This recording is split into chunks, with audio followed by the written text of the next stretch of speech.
Okay. Right It here. is 7:20. You ready, Fran? Yeah.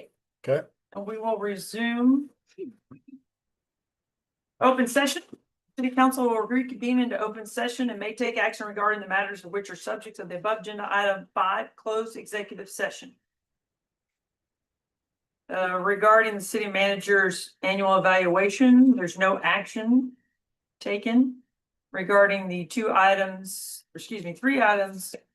discussing the qualified hotel project. Is there any action? I'll make a motion to approve, for us to enter into an agreement of memorandum of understanding with KM Beach LLC. And to direct the city manager to enter into, oh, did you say that part? She missed the city manager part, but Yeah. I think it was inferred.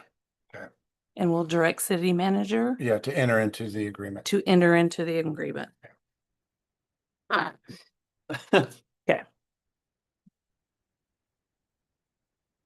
All right, any further discussion? Hearing none, Fran, will you please call the roll? Councilmember Christensen, No. Mayor Pro Tem Crawford, Yes. Councilmember Chambers, Yes. Councilmember Krueger, Yes. Councilmember Owens, No. Councilmember Schmidt, Yes. Mayor Moore, Yes. motion carried. Are there any further action?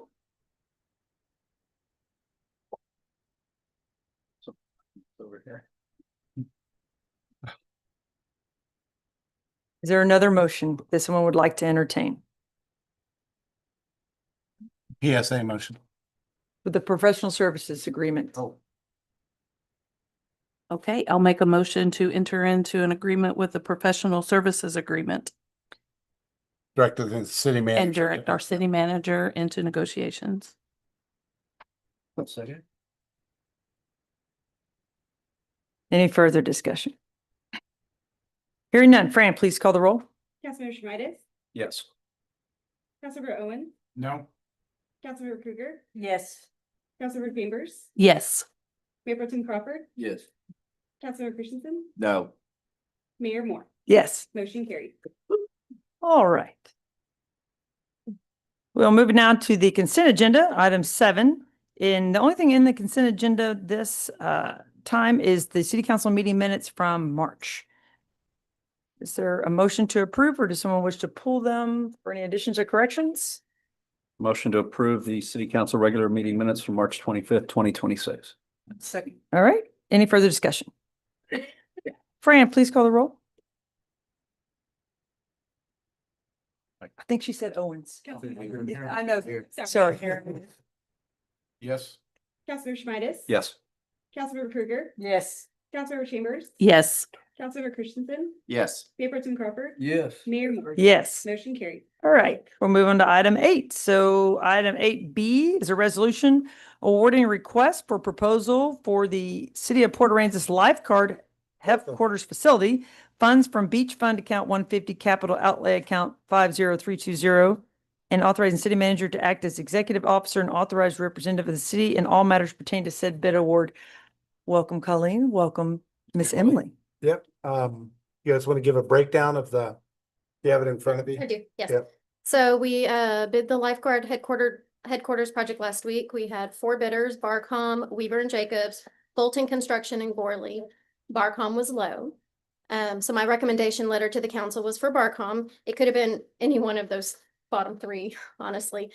Weaver and Jacobs and Barcom were $6,000 apart, so. It's crazy. Yeah. So my recommendation is for Barcom. And the cost was for Barcom base bid, $3,335,000.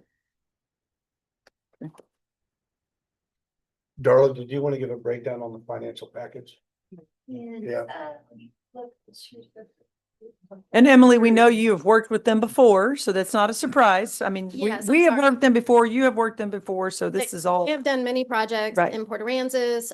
They just finished the church project. It was an easy recommendation for me. Like I said, any of the bottom 3 would have been an easy recommendation. Yeah. Okay. All right. And we have in this fiscal year budget under the beach fund in the surf rescue department, we have 1.3 million budgeted. I know this is much larger than the 1.3, but I don't anticipate draws hitting that 1.3 by the time we get to September 30th. So I don't think there will be a budget amendment needed in the current year, but next year's budget would have to budget the remaining 2+ million for construction. And it is out of the beach fund money, not general fund dollars. So, and then, I mean, how soon do you think that they'll be ready to mobilize and start? So about Emily, yeah, sorry. I mean, I've already sent draft contracts for review, so the question is if it's approved tonight, they'll easily be able to. You sign gotta it. have your pre-con meeting and all. No, the we gotta have different pre-con, things, but right? I Yeah. mean, we have the 1.2 to get us through October 1st, which. I'm there's just nothing guessing back, so- if any of that'll get utilized. Oh. I mean, yeah, you think yeah, that they'll be yeah. able to start by We'll June? have some draws, yeah. So usually the bigger draw. Right, Sometimes right. for Site work into the foundations are too big. Yeah, so, and they did 365 on their contract. Yeah. Amount calendar days. Okay. So a year. So that'll give us an idea going into budget next Yes. fall, how much to move around. So Mhm. that's good. The foundation work's a big chunk of that. Yeah. It's spicy. And that one's, yeah, you remember, it's matching, it's a foot lower than the fire. Fire, we did it's closest to the EMS bay, which is at 10 foot elevation, that's right, because we dropped the fire. No, it's 11. You're a 10. Yeah, we're at 10. The surf rescue doesn't have to be at 11 like the fire EMS did. Okay. Because it's not a critical services response building, so it's at 10 foot elevation. But you got to remember Avenue C right there is at 6.5. So you're looking at a foundation increase and a lot of select fill and ramps and that foundation and ramp system and stairs, and it's expensive. It's a very expensive part of the campus. Just to get up into the building, and then of course an accessibility ramp and some stairs.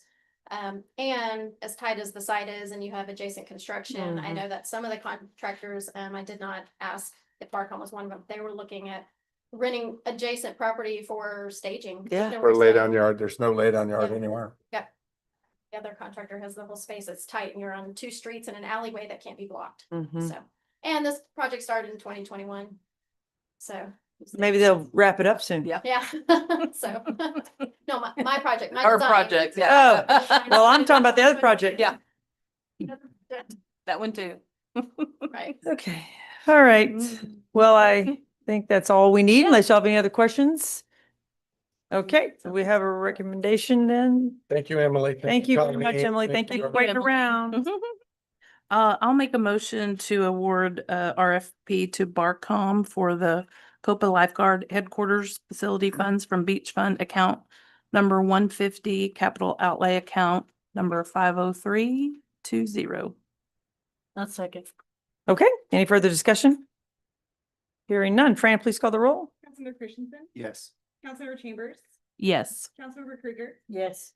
Councilmember Owen, Yes. Councilmember Schmidt. Yes. Mayor Pro Tem Crawford, Yeah. Mayor Moore, Yes. motion carried.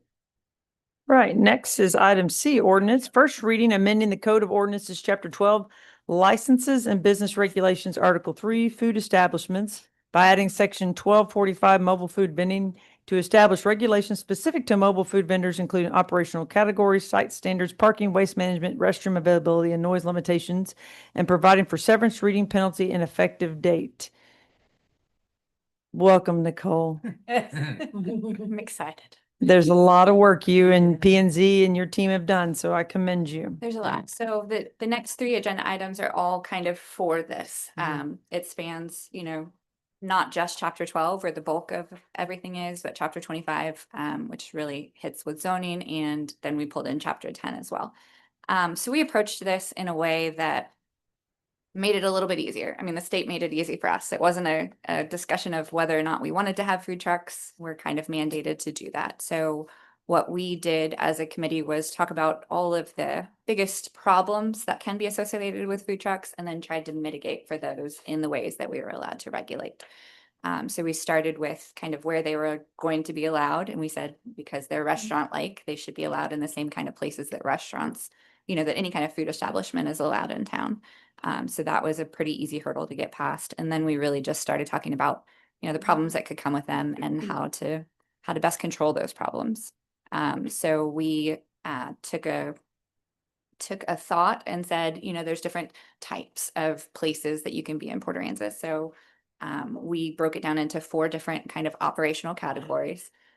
Single food truck on a vacant lot.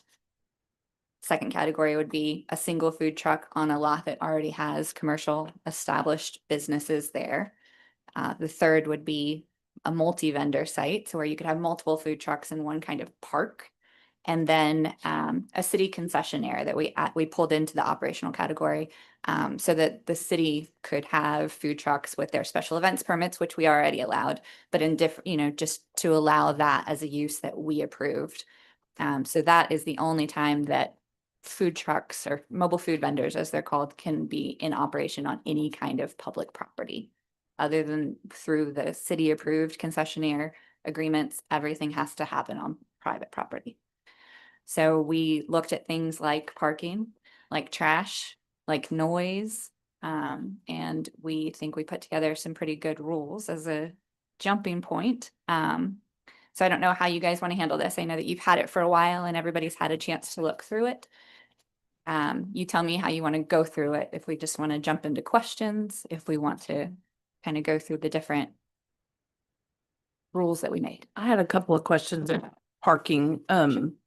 So are there gonna be, is it gonna be the same parking per each food truck, no matter how big it is? And I know that's hard, just if there's tables, there's gonna be people staying. If there's not tables, I know that's gonna be more take it and leave. So, and I know, I mean, there'll be people working, so, you know, is that figured in with the parking or? So when we talked about parking requirements for these, Mhm. and this actually comes in chapter 25 portion, but Right. it's hard to talk about any of it without kind of talking about everything. Right. So we tried to handle it very similarly to restaurants, where the bulk of the parking requirements are going to come if they have that seating. So right now, if you open a restaurant, you're not done by square footage, you're not done by anything. You say you have, you know, Table. 100 seats available, you need 25 parking spaces, 1 for every 4 seats. We don't factor in employees. I mean, it's just almost impossible to kind of know how somebody is running their business. You can run a business with 10 employees or you could have 20. So we kept that same mentality. We did write in parking requirements that had a minimum for each food truck that was there, plus an additional, you know, parking space required for every 4 seats that you do have. And then we adjusted that by the length of the food truck and then left some kind of in the same way that the administrator, so somebody in my position would be allowed to look at these establishments and say, you know, this is a little bit different and you might need this extra parking space. We left that written into the ordinance so that we have that leeway, that if you've got one big long food truck and it only has one window to serve food, you know, but if you had one big one that had 2 windows, they might need additional Right. parking. Yes, that's, So we did write that in to allow Okay. that. because I was somewhere recently where I guess it was a real popular food truck. There were others nearby, but there was a long line and there was cars parked down the street. And I thought, oh, I don't want that to happen. And it Yeah. did have 2 windows, so Yep. it And was so, just, yeah. so if you, and I don't know the legality of, can we look at chapter 25 if we're in the chapter? Yeah, I mean, if you're, Yeah, I just, Sorry. they, no, Yeah. no, you're fine. It's just that there are 3 separate items and, we probably should have had, Should we? Can we go through? More each of a workshop. chapter or each section by itself? Can we talk I about think it if you- all and then just vote on the individual items? well, we have to vote on them separately, 100%. I do think that usually, Nicole, you do a great job, but I think going through the chapters Just- by themselves and then discussing them at the time is easier, and then we can take a vote. Obviously, if there's something pertaining to all of them, which there will be some overlap, then we can discuss that, but it's just, I think it's quicker and more efficient to do it that way. Okay. So basically the first 3 sections in this are just 12, section 12 is the one we're on. That's the agenda item we're on. So the first 3 sections are just kind of the ones that you need for everything, your definitions, your, this one is a little bit, 12-47, the mobile food vendor authorization required. So we call it an authorization, so not to be confused with a permit, which we're not allowed to have any additional health permits, but we expect that application to be pretty intensive. Similar to like a building permit that you get for a regular establishment. They're going to turn in site plans. They're going to turn in trash plans. They're gonna turn in parking plans. They're gonna give the information that shows that they are set up to pay their sales tax. So once this gets approved, now we'll begin working on, once we get through first reading, now we'll begin working on that application so that I'm hoping to have that ready for the next city council meeting, to have that full application ready and kind of show you guys what it looks like. But that's going to be a pretty intensive process. So it's not just a sign up and say you're going to have a food truck. It's just as difficult to get a food truck authorization as it would be to get a building permit. You have to provide all of that same information. In 1247, I had a question on the first one where it says no mobile food vendor shall operate within the city of Falcons. The annual site location. What if the food vendor has multiple sites? They might be here on one day, here on another. Do they need a new administrative authorization Yeah, per so site? It's per not gonna be vendor? based on per food truck. It's gonna be based on per site that they have. Okay. So my expectation is that when these food vendors come, they're really gonna pick a site in Port Aransas. It doesn't make a lot of sense in a town this small to be moving around all the time. I've talked to several of them that was their intention as well, is to pick that one site. So if they do have two sites in town that they want to be, they have to have two separate authorizations for that. So they have to say that, site A works because they've gone through all of this review, and then site B works. Now, if they want to move back and forth between those, that's not going to be, we don't really care. Right. Yeah, Once true. we're established that both of those sites work. Okay. We put in some extra information here to give to the police department, similarly to how we do golf carts, that they will always have access to everybody, the site operator for that. So if there's an issue, they will have the ability to know who's supposed to be there and who's in charge. Is this a police department enforcement for the nights and the weekends and the holidays, or is it code enforcement only? I mean, the police department always kind of partners in with even code enforcement issues on the weekends and on nights that we're not here. So it would definitely be a collaboration with both. Do you have a question? Okay, so then we moved Oh, the I'm next, You're jumping. the next section is 1248, which is those operational categories that we talked about, the 4 different types of food trucks that we see. Okay. 1249 talks briefly about the location of food trucks and where they can be, but that is covered more in depth in chapter 25, which is our zoning section. 1250 is where the bulk of the rules for these vendors come into play. I'm not sure if you guys want me to go through these individually. I think if people haven't read it, you should. And I know maybe not everyone has had the opportunity to do that. I sit on all the meetings and I've read all this. The overview, if you guys haven't really dug deep into this, is that you're not going to be able to come to Port Aransas with your food truck and drive all over town and just stop and set up shop for the day. That is not going to be permitted. So, and I think that was a lot of our concern with the legislation coming down, having never allowed them, that all of a sudden with the legislation that all these people were going to come around and just drive all over town and set up shop somewhere. It is not, Now- it's going to be Monitored. difficult. That first version of the law that came from the legislation, that it made Oh. me very nervous because it Right. was very poorly Sure. written and Didn't end at that at Yeah. TML. and did not have the good city regulation ability. Right. This version, while it's still not our favorite, gives us a lot more ways Oversight. to regulate Yeah. them. Yeah. Right. We've had several people that have come in, hey, we hear that you allow food trucks. We're gonna set up here, here, here. We're like, nope, that's not. And Yeah. so we've had a lot of people that have come in and they're like, nope, it's gonna be too hard. And, Yeah. 1250 section D, when I've read all this, that was the one that was like, Oh, yeah. it's the going to take restroom. it. Yeah, struggle. that will hurt. Yep. yeah. yes, I think it will. Now, when we talked about those restroom facilities, in the beginning, the committee and P and Z talked about porta potties and allowing porta potties or not. Most of the people did not want to allow porta potties, but we also don't want vacant lots to be able to just build an accessory building that's just a restroom, because if that food truck were to go away, now you've just got a lot with a restroom built on it. So they did put in the wording that allowed the trailers, the restroom trailers that could be approved with administrator, approval. Those would have to, and those are like the elevated, nicer, you know, not porta potties, but almost like almost Comfort like a, station. Like the VIP. like a, yeah, Bathroom exactly. that- Yeah, Same yeah, like they thing. have those. You can down wash your hands. Yes, you can wash your hands. It's usually climate controlled. You know, it's like a food truck version of a restroom. So they did have that allowance in there, which I think is smart because I would not want to see just a restroom built on a commercial property. Yeah, Or porta potty. okay, yeah, I like that. So we wrote in some trash requirements, but then the ability to approve something that maybe goes further in controlling their trash there on site. So again, that's going to be a big part of the application is to, you know, present how you're going to handle all of these somewhat problem areas and we On the can. trash, I saw something about a 20-gallon. So That's we pretty small. It is pretty small, but we didn't want to set a huge requirement if it's a type, and we'll get into the types of food trucks in chapter 25, but a smaller type of food truck.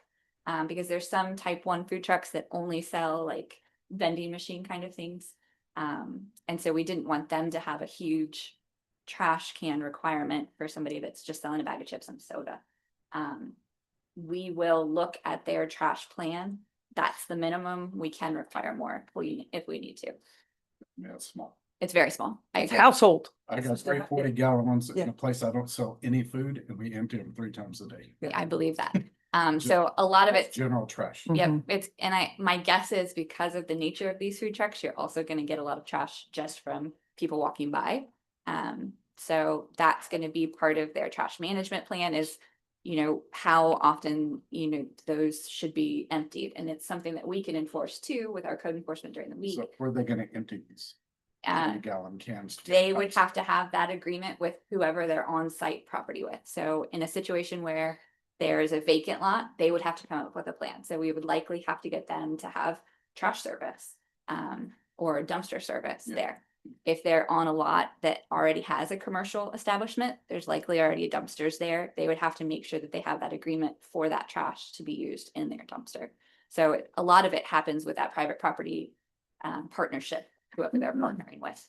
The multi-vendor sites, of course, are gonna, you know, be like a restaurant, be like a condo where they have to have a dumpster, they have to have that plan prior to getting their authorization. I mean, but I think Kelly, if you feel and the rest of council feels that even 20-gallon minimum is not sufficient even for a small hot dog mobile vending cart, then we can change that now. I mean, we don't have to, you know, I mean, I mean, that's how big mine is. My house is just 2 of us. sure. No, I agree. I mean, I think that's why we're here. I empty mine about Yeah, twice a day yeah. every day. So I So understand. if that's, I mean, I And think it's that's just- why we're sitting here. The Yeah. whole idea, hopefully there, it doesn't say in there, but that they have to have a dumpster or something, because I have plenty of people filling my dumpsters up for me at my No. business, Uh-huh. Mhm. and I don't need more. Yeah, so Yeah. part of Yeah. their I need more help. part of their authorization application is going to be an agreement that they have to have that private property ownership sign off on as well. So the ones that already have that commercial establishment, that will be part of it. You know, by giving this food truck permission to be on site, I'm letting them use my bathrooms if that's part of their agreement. I'm letting them use my dumpster and all of their things so that they have that location to do it. We'll also include, you know, how they're gonna fill and empty their water and gray water tanks, how they're gonna fill and empty their grease traps. You know, my guess is they'll have a partnership with a restaurant or something to do those things if they don't have the full capacity on board their food truck. So that application is it's really like where the meat of, you know, what they're doing, how we're gonna see what they're doing. just An like we do for application, I'm sorry. Building Nicole. permits, Application's ultimate approval authority is you, our department. your whole department. Mhm. But is that responsibly, I mean, It's me. Tess in your department, you? It's probably Carla, gonna be I a mean- combination of all 3 girls, Tess, Carla, and Renee, looking at that with my ultimate approval. So it's gonna go through people. Okay. I just think it ultimately needs to be, you need to be the I'm gonna last be the stop. last, yeah, Yeah. I'm the last sign off of Okay. every building permit. All right. That's not just a regular like electrical permit. This is gonna be no different than that. Okay. So since you said electric, what are going to be the requirements for the electricity? They got to get their own permit, I mean, their own meter and everything, just like us. So we talked about that a lot. We talked about requiring generators, not requiring generators, requiring electrical service or not. And we we came to the conclusion that we probably couldn't force them to use electrical service, but we could force it to be available on site. So part of the requirement is in here that the property that they're on has shore power. And again, if that's somebody else's private property that they're leasing, they have to work out that agreement between them. They still can use the generator, but we're hoping with shore power there that that is not the case. But a generator can't be louder than 70 decibels, which is tough unless it's one of those little That's a Honda. small ones. Gotta be- generator. Who's gonna measure that? So Oh, it's in there with the. it's I the know, third it's one. all- Who's gonna drive by and measure that? The police do The it now. police department. The police department measures. So there's gonna be a lot of extra. We have heard from food truck owners that the generators that are associated with these food trucks sometimes can be much quieter. Which is why we wanted to allow that usage to, still occur if that's what they wanted to do. But I think that with that shore power requirement there, that people will just plug in.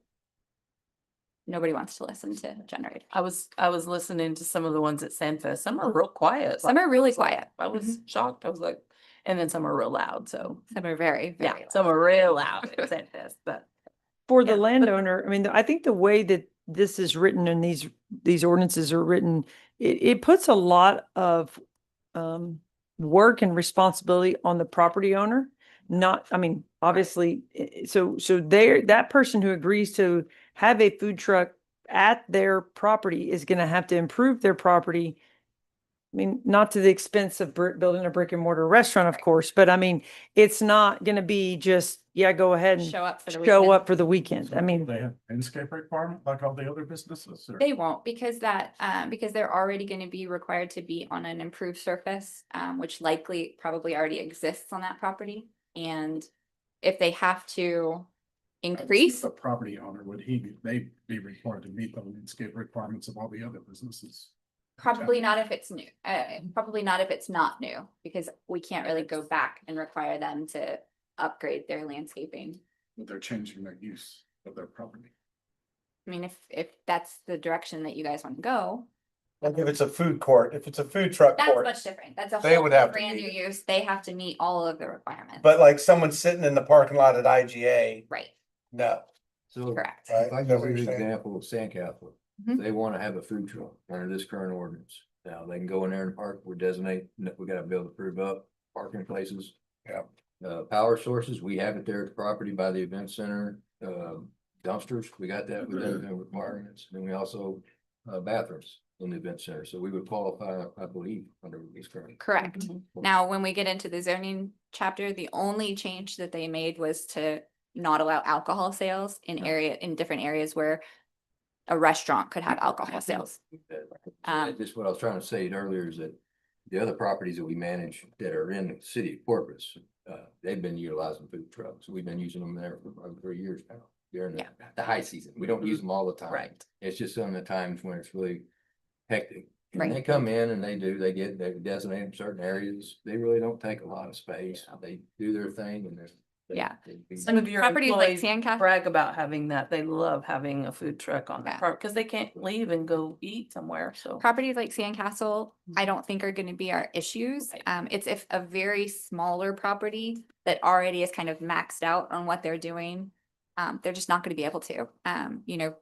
Somebody called me from one of the local bars here and they wanted to do a food truck. They heard about all of this and I said, well, you don't even barely have enough parking for what Or you what you have. required. Like you would have to find at least an additional 3 parking spots, which would be almost impossible. So because parking is such a premium in town, it's really gonna only be these big sites that have the excess that are gonna, in my opinion, be able to take advantage of this.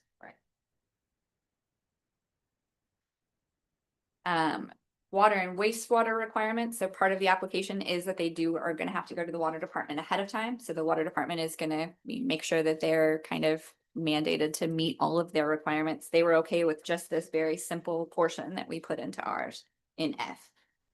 G is where it talks about electrical power. And that G number 1 says, generators is strongly discouraged. but shall be subject to all of those requirements, including a portion that we added to chapter 10 that we'll get to in the next kind of agenda item. Setback requirements, we just used the standard setback requirements for a regular business, regular structure, meeting all fire codes. And then we put in the language that just kind of makes them meet all of our other operational activities, nuisances, signs, all of those things. They just have to meet what everybody else has to meet. We put in a section about mobile food vendor alcohol sales, just basically saying, hey, if we give you this authorization, you still have to go to TABC and do everything that you're required to do. And then we wanted to continue to allow mobile food vendors during special events. So we say that, you know, with a city approved special event permit, you can still have those mobile food vendor vehicles. Do the special events regulations, will they encompass some of these mobile food vending events? So it's not it's a special event, you do whatever you want. I think so. So I think that once we have this application put It'll be together, it's special. gonna be in some, in a smaller degree. They're not gonna Yes. probably have to meet the parking requirements or all of those, but they'll have to have a trash plan and they'll have to have all of these other plans. In a way that we are not really heavily regulating that right now. Right. That's all of chapter 12. Okay, any changes to chapter 12 before we move on Well, hang on. I do want to pass out these changes that you guys. to 12? Changes to changes. Why didn't we get those? Just happened. Oh, So we had, go through these. They're very slight. They're very slight. Yeah. But I wanted them right now, so which is why I wanted you guys to have them in your hands. So. I have. So this first portion, chapter 12-50. There are a couple of locations in town that have internal courtyards. Where if a food truck was inside of there, there's no way for the general public to get to that food court without being inside of that business already. Treasure Island is one of those. Sip Yard could be one of those. And so we did not want to take away their ability to have a food truck and make them have additional parking requirements that don't make sense for them because those people are already there and, you know, taking advantage of that food truck that's there. So this section is just saying that if they're operating within a fully enclosed, controlled access or gated area of a property that has an existing principal use, that they wouldn't be, that the additional parking requirements wouldn't be applicable to them Because they're already being charged for it. because they're already being charged for it. If we use Sip Yard as an example, they have a very big section where they could put in, you know, they could pull a food truck in there if they chose to do that at some point in the future, would displace some of their seating. And so it makes sense that you can't really go there. You can't utilize that food truck without already being in Sip Yard where your parking is accounted for. Same with Treasure Island. They have a food truck inside of their building that nobody is gonna walk up from the street to eat and then walk out. You're already gonna be at Treasure Island. So we wanted to how put would those. you have allowances. a food truck inside the building at Treasure Island? Well, So it's not- inside the compound, inside the fenced area. So they have It's already in there. in there. Well, clearly I don't go to Treasure Island. Well, It's- it was in there and they fenced around. Yeah. Well, I think they removed the fences, put it in. And There was put the a, fence back. there was Yeah. They bought that a other pretty property. big I'm misunderstanding. trying to think, I'm like, where would you put that? I don't even know how you squeeze it. I mean, Sip Yard, I totally get, and I mean, I appreciate that, but I'm like, how would It's you in there. squeeze So a it's food already truck in? there. There was a misunderstanding that they had, and so they were conducting business. So this is gonna grandfather them or something? No, we wrote them pretty stringent citations and made them stop. They started to go through the process of actually trying to build that up to a windstorm standard so that they could keep it there. When we started going through this process, we told them, just stop. Don't spend any more money doing what you're doing. Just wait it out. And if you don't meet the They were requirements. gonna convert it into a structure. Yeah. Well, but I was gonna say, it's not even mobile then at that point, right? Correct. So that's not the same thing. It still It's technically still a- is, It's because it's still in a trailer. It still doesn't have to meet the, you know, I mean, it still doesn't meet the same requirements as a building. They were trying to get it to that point, but they were really spinning their wheels and it was going to be much more difficult. And we knew this was coming down the pipeline. So we said, if you stop doing all of your activity, keep the food truck closed, we're going to hold our citations. Once this passes, you guys should be, able to do something legally. And then we'll deal with the citations after that. They'll need to strap it down for a hurricane. It's still, I mean, technically they could move it out of that fence still. That's what they were going to have to do. But they were really running into some trouble with a windstorm engineer signing off on it because the trailer itself doesn't meet those requirements. The strap down might, but it's still going to blow apart everywhere. So this is the best thing for them. So if a hurricane comes, we get to pick up that trailer when it's scattered all over town. Yeah, I mean, it's not, I mean, it's just like RVs and other food trucks, they need to be moved out of town. If we want to write stronger language in here about that, I mean, I would imagine that these food trucks are not cheap. I would imagine that they would be the first to move out of town, but I think some of the nice ones would, but not all of them are really nice food trucks. I know, I agree. But if you guys, if that's the direction you want to go, we could write something into the application like that. And I tried to keep the application requirements separate from the ordinance so that if we do want to add these little things, we don't have to go through an ordinance change every time. So if we learn that, some trash thing isn't working or something's not working, we can bulk that up without going through 3 readings. Yeah. Okay, so that was that change. My other change was the school asked, well, are we going to be allowed to have food trucks? So similarly to the sign ordinance where we kind of exempted them from some signage requirements, like they can have a video board where nobody else can. We kind of let them, this second portion, the addition to section 12-48 allows them to have food trucks just for the kids there, not really available to the public, but just so they can bring in lunch When they choices. have homecoming or, oh, yeah. Yes. well, okay, and yes, that came up, but I mean, I think that the whole point is to not have multiple food trucks pulling up into the parking lot here and there. So now we're gonna allow the school just to have random food trucks pulling in the parking lot every day? I mean, that's Should why have it's a just a site plan. suggestion. They Yeah, would but it- still have to go through, the same kind of authorization plan, but just allow them to have it and, maybe not have some of the requirements. Chick-fil-A wanted to come during one of their, Homecoming. had like one of their Cocoa Yeah, Fest. but that's a special event. Yeah, But it's not, but I a mean, special but event it- only happens on city property. So the city can't grant a special events permit for private property, so it wouldn't be allowed. So if we didn't write this portion in, the school would not be allowed to have any food truck unless they went through the whole process, including installing shore power there. Yeah, but there's nothing to say that you can't say, mobile vendors may operate on property owner controlled by the public owners, public schools upon administrative authorization for whose administrative authorization? So Right. this, And this, just put on the bottom for of- special events. on the bottom down here, it does say the administrator may impose reasonable conditions related to the hours of operation, location, all of those things. So the, Well, I would add for special events, cause like, I don't think we need 4 food trucks. If the school could just come in and say, well, we're gonna do food trucks every day for lunch. Yeah, we just built a brand new cafeteria, but we don't want to use that. We want to have food.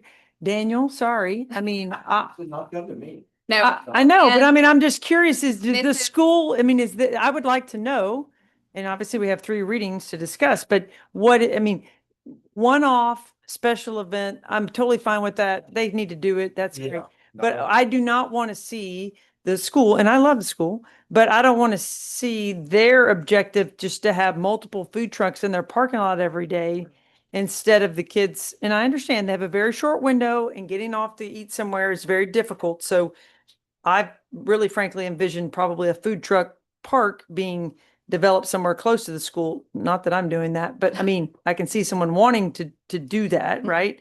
But I mean, I don't want to discourage them. Not using that. Got everybody. Yeah. Right. Well, they just spent. Exactly. so this, Well, that's fine, right? Yeah.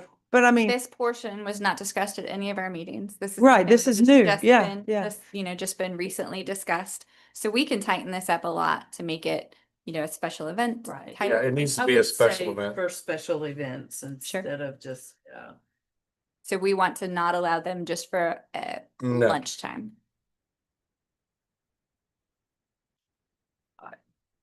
I would like to have, I would like to hear from the school as to what the intent is or what the demand is.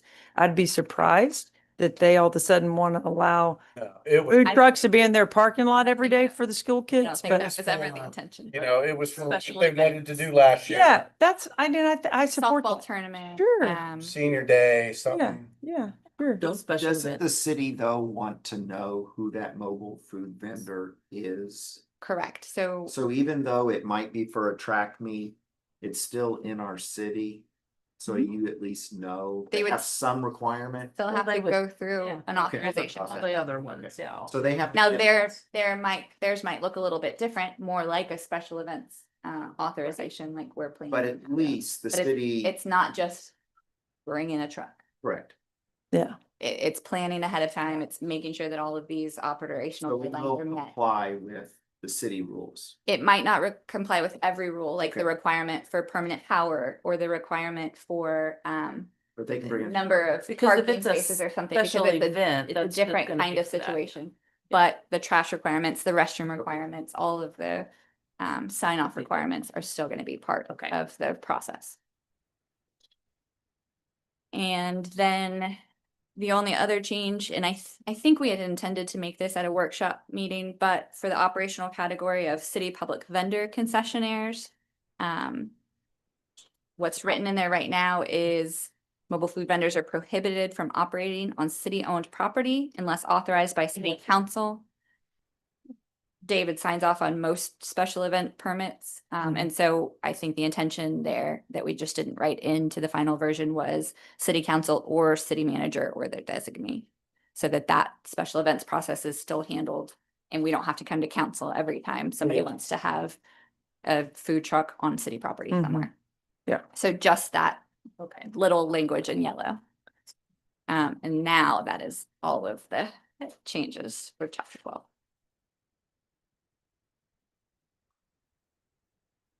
Okay, so for chapter 12, I know we have some questions, but is there any change that y'all want to see added now before we move to second reading? So that Nicole puts them in and then they'll be in there for second reading, then obviously we can still change things going forward, but like the trash can minimum size. Trash can. And if somebody has a vacant lot and they put a food truck court, are they gonna have a landscape requirement? Absolutely. Okay. Yep. And that, I mean, depending That's, I think, on yeah. the site, that could be that it involves civil plans. Yep. Depending on Mhm. how many food, if it's 2 food trucks, maybe not. If it's 10, we will, we'll want to see that drainage plan. We'll want to see all those civil plans, like we do with building. Okay, that was kind of my question earlier. I guess I didn't say it right. I was thinking of a vacant lot that's now gonna be food trucks. 100% they have to Okay. meet landscaping requirements. yeah. Now, those landscaping requirements are pretty minimal.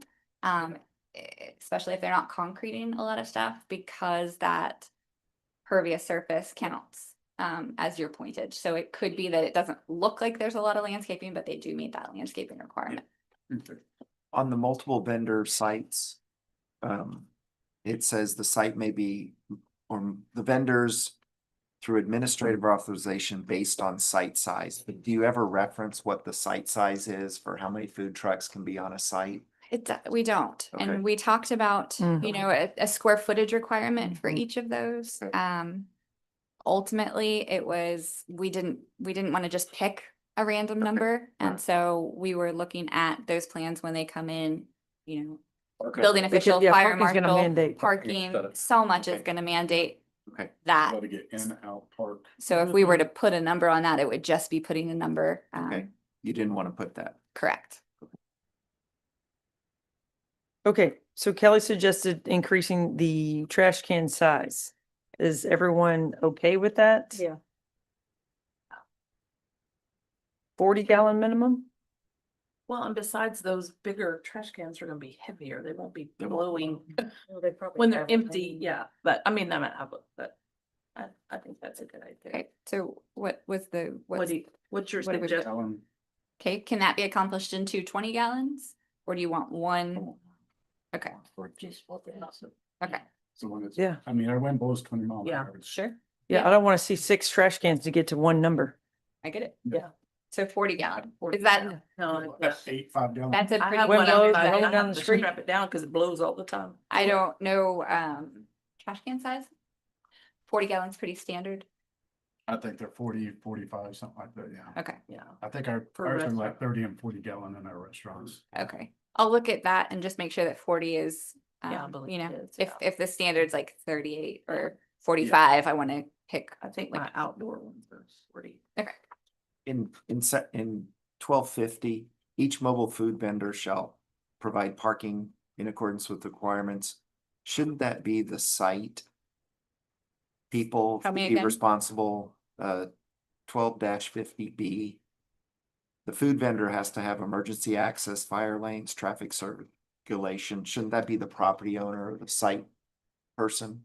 correct, but in some instances, it's gonna be, just that one food truck on a vacant lot, so they're responsible for it. So But on the the- mobile food vendor is responsible for it, but likely in partnership with The the, site, because The this doesn't site. say the site has any responsibility, it just says the mobile food vendor.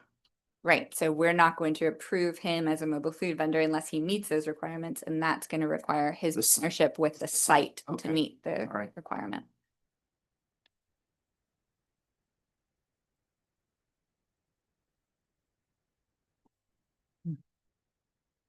And the 200 feet to a mobile for the bathroom, that's just, they gotta find out where there's a bathroom within Correct, 200 feet.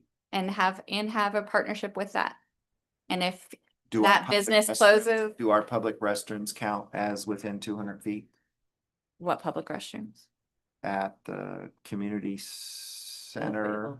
I mean, they can't access that. You won't, the From the community outside. center is really only open during community center events. Those don't. The outside? So those Oh, they don't don't? count. Okay. Mm-mm. That's right, city property. And private property restrooms, if you have a business that you're partnered with that closes at 5, their restrooms close at 5, you have to close at 5. So they have to be open and available 100% of the time. Okay.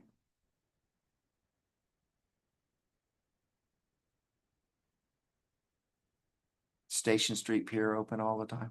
Bathrooms? Those close.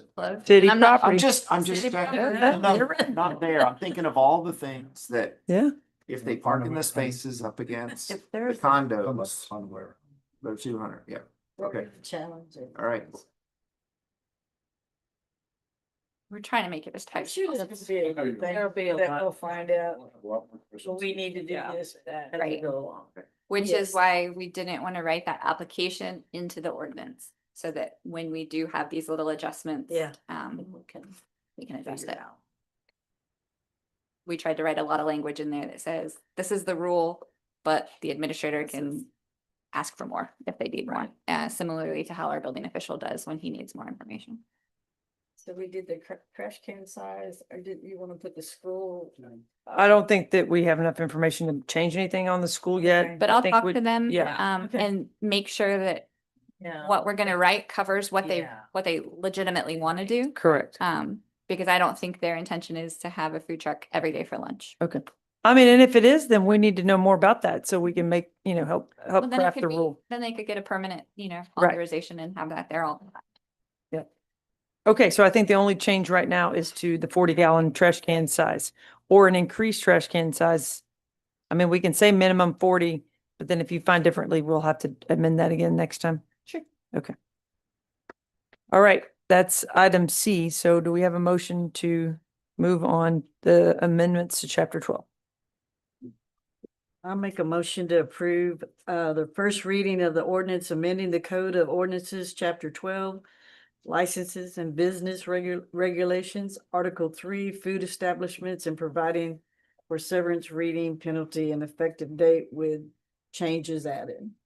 Is that good enough for that? Okay. I'll second. All right, any further discussion? Hearing none. Fran, please call the roll. Councilmember Schmidt, Yes. Councilmember Owen, Yes. Councilmember Krueger, Yes. Councilmember Christensen, Yes.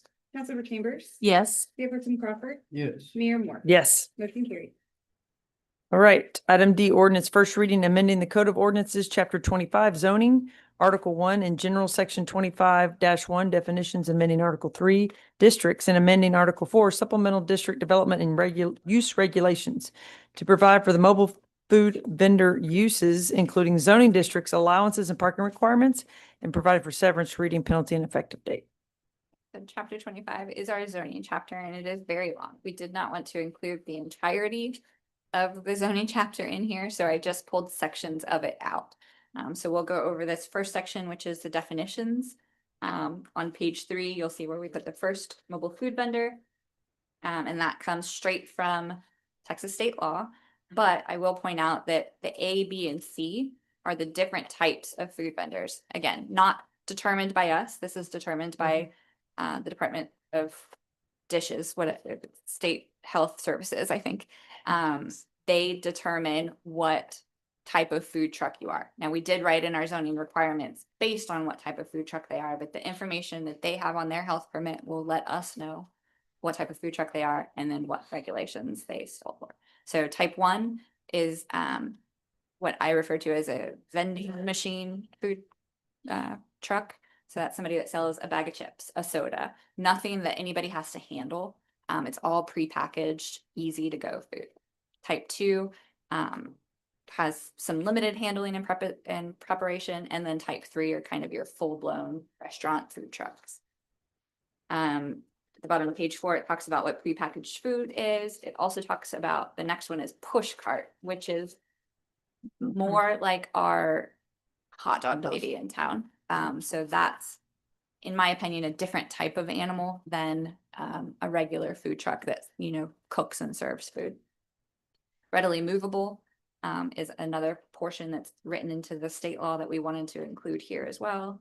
And then TCS is just terminology that you see in the state law all the time, time, temperature, controlling food. So you'll see on page 6 that solid red line. So that takes us from the first section of definitions to the bulk of where our zoning allowances are. And that's done in Article 3, which is districts. And the first change actually doesn't come until page 8. So we said absolutely no food trucks in any kind of purely residential district. So our R1s, our R2s have no food truck allowances. TR1 is our tourist and recreational first district. And this is the first place where kind of food is made available in those zoning districts. And they allowed vending machines. And so when we looked at that, we said, okay, if they allow vending machines, we should allow these prepackaged type of food trucks. So type 1 food trucks are allowed in the TR1 zone. Type 2 and type 3 are not allowed. We also wanted to clean up that zone a little bit.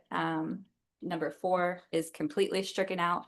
I think the intention of that was to always have those things being built in conjunction with a facility. That's the way that I have read that.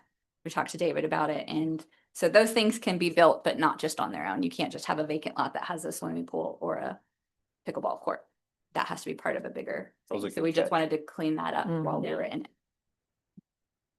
Moving down to TR2.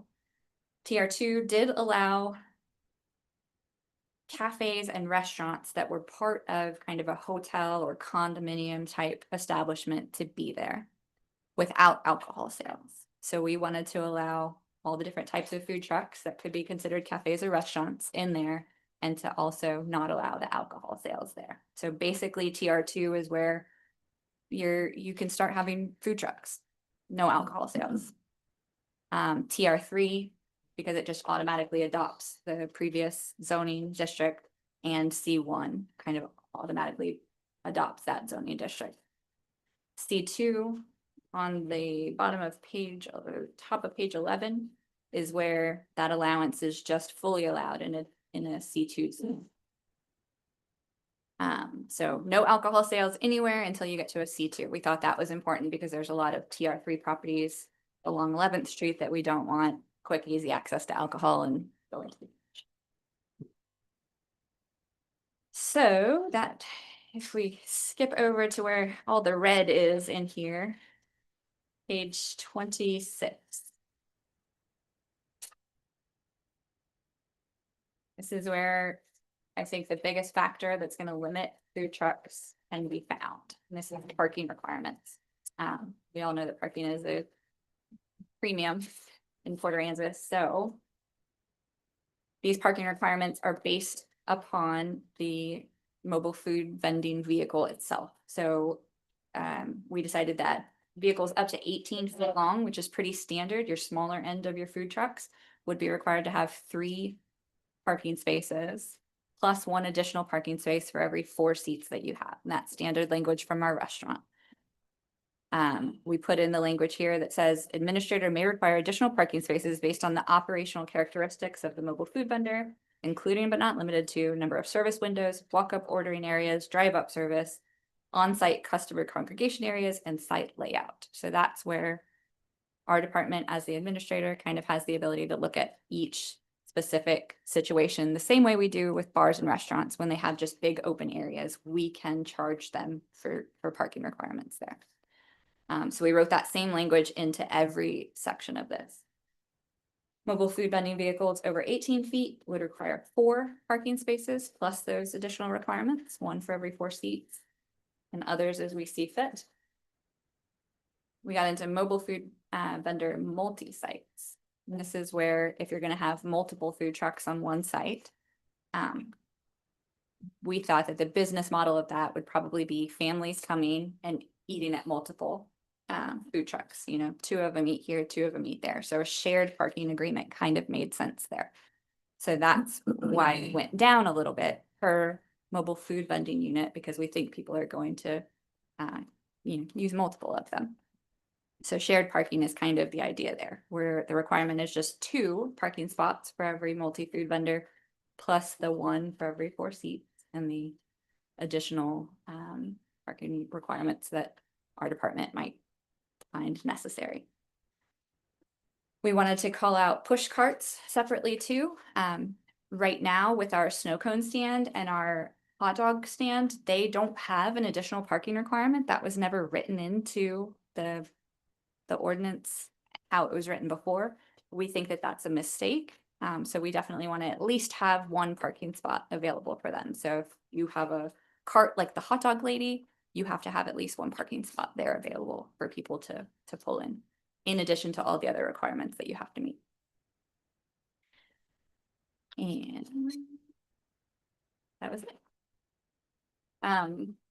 With that one, we did say that those vending machine food cart types might not be fair to require them to have 3 parking spots. So we said that the administrator may apply the parking requirements of push carts to a type 1 mobile food vendor. So they would have to at least have that 1 spot and more if the administrator felt necessary.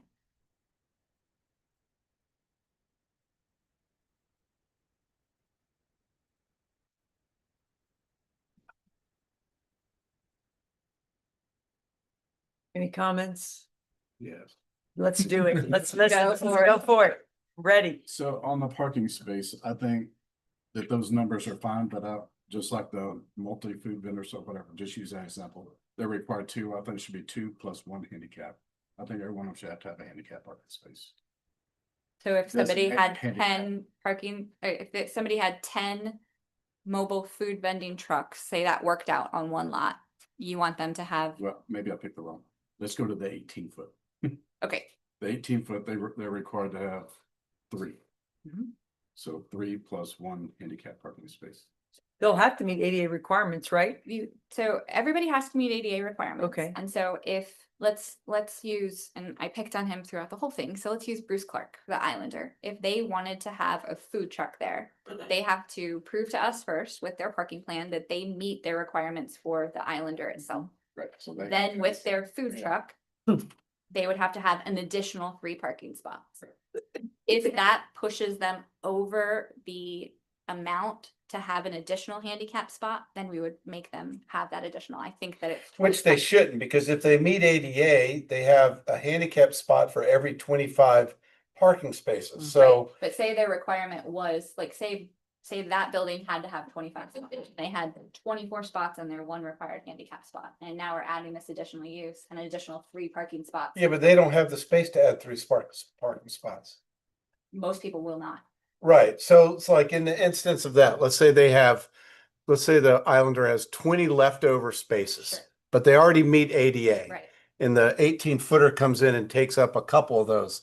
They already meet parking, they already meet ADA. Right. And so we did not require them to have additional ADA. The site already has to have ADA compliant, so it has to have the same number of. On a new vacant lot. I'm not.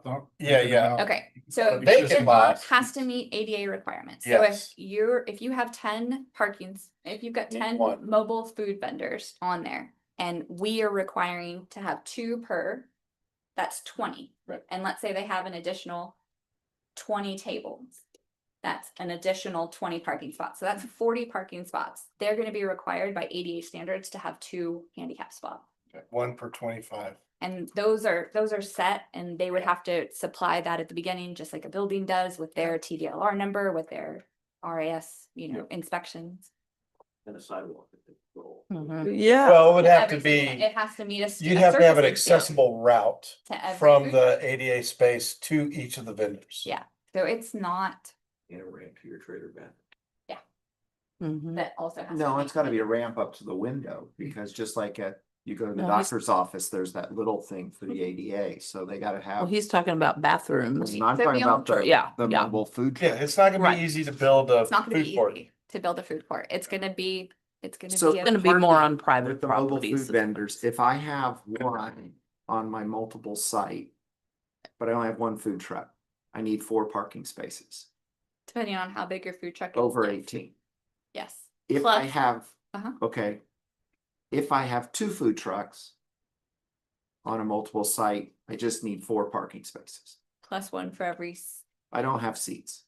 So if you put 1 truck, you need 4 seats. If you put 2 food trucks over 18, you still need 4 Correct. seats. And You the don't need thought- any more. And the thought process there was. Okay.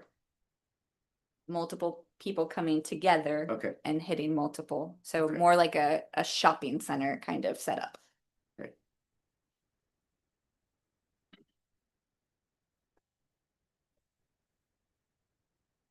I think parking's gonna be complicated. I think parking's gonna be very complicated. I think it's, I mean, you can write all the rules in the world, but I still think you're gonna have things that pop up and issues you can't foresee happening, particularly with food trucks, because I think while you have plenty of people who are pedestrian patrons, I think that you're gonna have people who just want to all come and park there. And to Tanya's example earlier, I think even if you have one 18-foot food truck, if it's got the best tacos in the world, you're gonna have people parking everywhere on the lot, up and down the street, maybe even a line, because they really want that taco. So part of what we did here too was it's not just a blanket, you're good there forever. It's a yearly. So they have to renew that every year. So these ones that maybe they do have fantastic tacos, maybe on their next round, okay, we need to talk about your parking situation is Yeah, extending like into some the of the right. barbecue trailers in Austin, we'll have 150 people. Yeah, Right. waiting in line, yeah. Which is why we wrote it the way that we did, so that we don't just have all of these things, if we write new rules that we have to grandfather, that every year they have to come and get that authorization. So that if the rules change, they have to meet those new requirements. I mean, and maybe there's a language you can put in there that is in the application, but it just says, if any such time your site becomes, hazardous, detrimental, overwhelming, I mean, that's not the right word, obviously, but, to where their permit could be sent back to review, or they could be in a probationary status or something. No, Just- they're authorized. I mean, you don't want to be like, you're out, revoked, but I mean, we need to have, Good. yeah. If your food's because good, yeah. you gotta get out of here. And that's horrible, right, to say, but I mean, I just don't want this to start and then 2 months down the road, you're like, oh gosh, we got to wait 10 more months to tell them they got problems, Yeah. And I mean, I'm sure that they'll be breaking some other kind of ordinance, and so we could maybe hopefully rectify it, but In any successful business, if you try to add on, you have to meet the new parking requirement, so they should have to do the same thing up there, Correct. If I don't know they're how to blowing do up the that parking, Yeah. more Yeah. I than do yearly. it, but I don't know, we'd have to talk to Mike to see, you know, like if these are our requirements and you meet that, but you're so good that you need more You must requirements. meet that authorization throughout the year, not just on anniversary, but throughout the year you meet it. Otherwise, authorization's pulled. I was gonna have one more. Maybe there's some additional language you could put in there to be able to give the city authority to make them make a change if it's needed. Sure. We're gonna have to make changes along. Probably. I'm kind of glad that I mean, this we're is gonna- starting we're a not little bit seeing later it, in the year so- because we'll just have a smaller section of our season to kind of Figure play it with out. it. Yeah. And my plan is, you know, October, November, when it's slower to back make and- changes that are necessary. Yeah, I think Figure you out put what the in a problem ordinance, is I think there. you put in a prohibition of any line or anything extending off your property onto private property where it impacts a public sidewalk Right. is prohibited. Right. Onto public property. Yeah. Off of Yeah. private Yeah. property. So we see this situation sometimes with wands. We see this situation sometimes Coffee with waves. coffee waves, Waves and- where I don't think anybody really intended, I mean, Oh, expected sure. those to be as busy Right. as they are. So we Even haven't. Whataburger sometimes, it's wrapped Yeah. around and down the highway in front of my salon. I'm like, what is going on? They're Whataburger. waiting to get into Whataburger, so That's it insane. happens when all the restaurants are closed. I drive home from my restaurant and I see that a lot and I'm like, Yeah. wow. I would imagine that with a drive-through kind of place, Mhm. we would have that problem a lot more. Right. This, I mean, yeah. it's just tricky because we do allow on-street parking too, so I can't imagine there'd be a line situation, but there might be, you know. If there's for- nowhere to park, there's- then there will be that problem. Correct. But Right. They could Yeah. be parked up and down the street. Right. Just be able to get out of their car, go get their Mhm. taco and come back or whatever. So, Okay. yeah, I think we need the I'm flexibility. gonna- to re- Yeah. How to Take those fire lines. Yeah, I mean, besides not allowing on-street parking in problem areas, I don't know how to prevent that from happening. Because right now you could have 40 parking spots on your lot and somebody could still park on the street and walk over to you Right. and get food and And walk that's back. gonna And we happen, can't I'm prevent sure. that. Yeah. I have a question on page 5 and I may have missed this whole deal.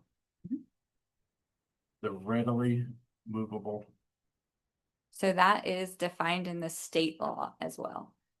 To where those vehicles have to be readily movable. so the ones inside the courtyard, the ones that are built in behind a fence and all that stuff, how are those readily movable? That's a good question. So they would have to present that plan, you know, in the event that this needs to be moved. What is your plan to make that readily movable?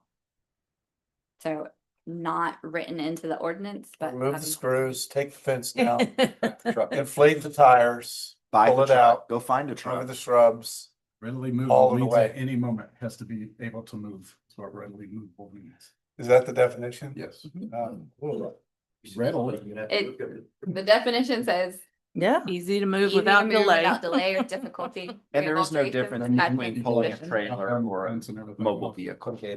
Same thing. Yeah, that's what I think. Say it A again. food trailer and a One that, truck, same Like a- thing. correct. Like an RV that you drive inside of or an RV that you pull with you. Just that. Yes. Well, readily movable also means it has to be. Did you to- find in people working with you, these are food trucks that are gonna be basically permanent? Not like these things across the street. Or are these gonna be coming and going nightly? The people that we've talked to Those took a Most couple days. that have Move. provided the most input have been the ones that I think are permanently going to be here in town, that I Okay. think every year they'll redo their authorization. The people that have come in and then quickly left Mhm. when we talk about requirements, I think those are the ones that we're just expecting to come in for a night or a Right, weekend okay. or a week. The couple that were here earlier, Yeah. they're ready. They're ready I've to got open. several, I've got, Not ready enough to hang out for the food truck I know. discussion. I sent them a They message read that all said, the it's gonna meetings. be real long, you have to Oh. watch it here on YouTube. if you Okay, want." And yeah. so I sent them that They link. read know. most of the workshops. They were at every Yeah, workshop. I only went to the They first one, but they were there. Yes. They had some good. And input. they've They come in and did, talked to me yeah. quite often. I Right. mean, they're really trying to do it. They're gonna right. do everything the right way. I've got a yeah. man that's coming in that has been regularly coming in talking Mhm. about a food truck court. That, you know, after this first reading goes through, I'll talk to him about kind of how to get him started. But other than that, There's not been a lot of Yeah. everybody that's come in to talk to me that's kind of looked at what we're gonna require, we've given them copies of these ordinances as they're going through. Have Scares them not off. called back. Okay, Cool. so any Okay. other suggested changes to 25 before we move on after first reading? All right, do I have a motion? I'll make a motion to approve the first reading of an ordinance amending the code of ordinances. Is this the right one? 12 licenses and business regulation, 25. article. Sorry, 25. Did I do the wrong one? Or 20. Sorry, It's okay. not 12, 25. Well, this said 12 right here. Okay, sorry, let me change this.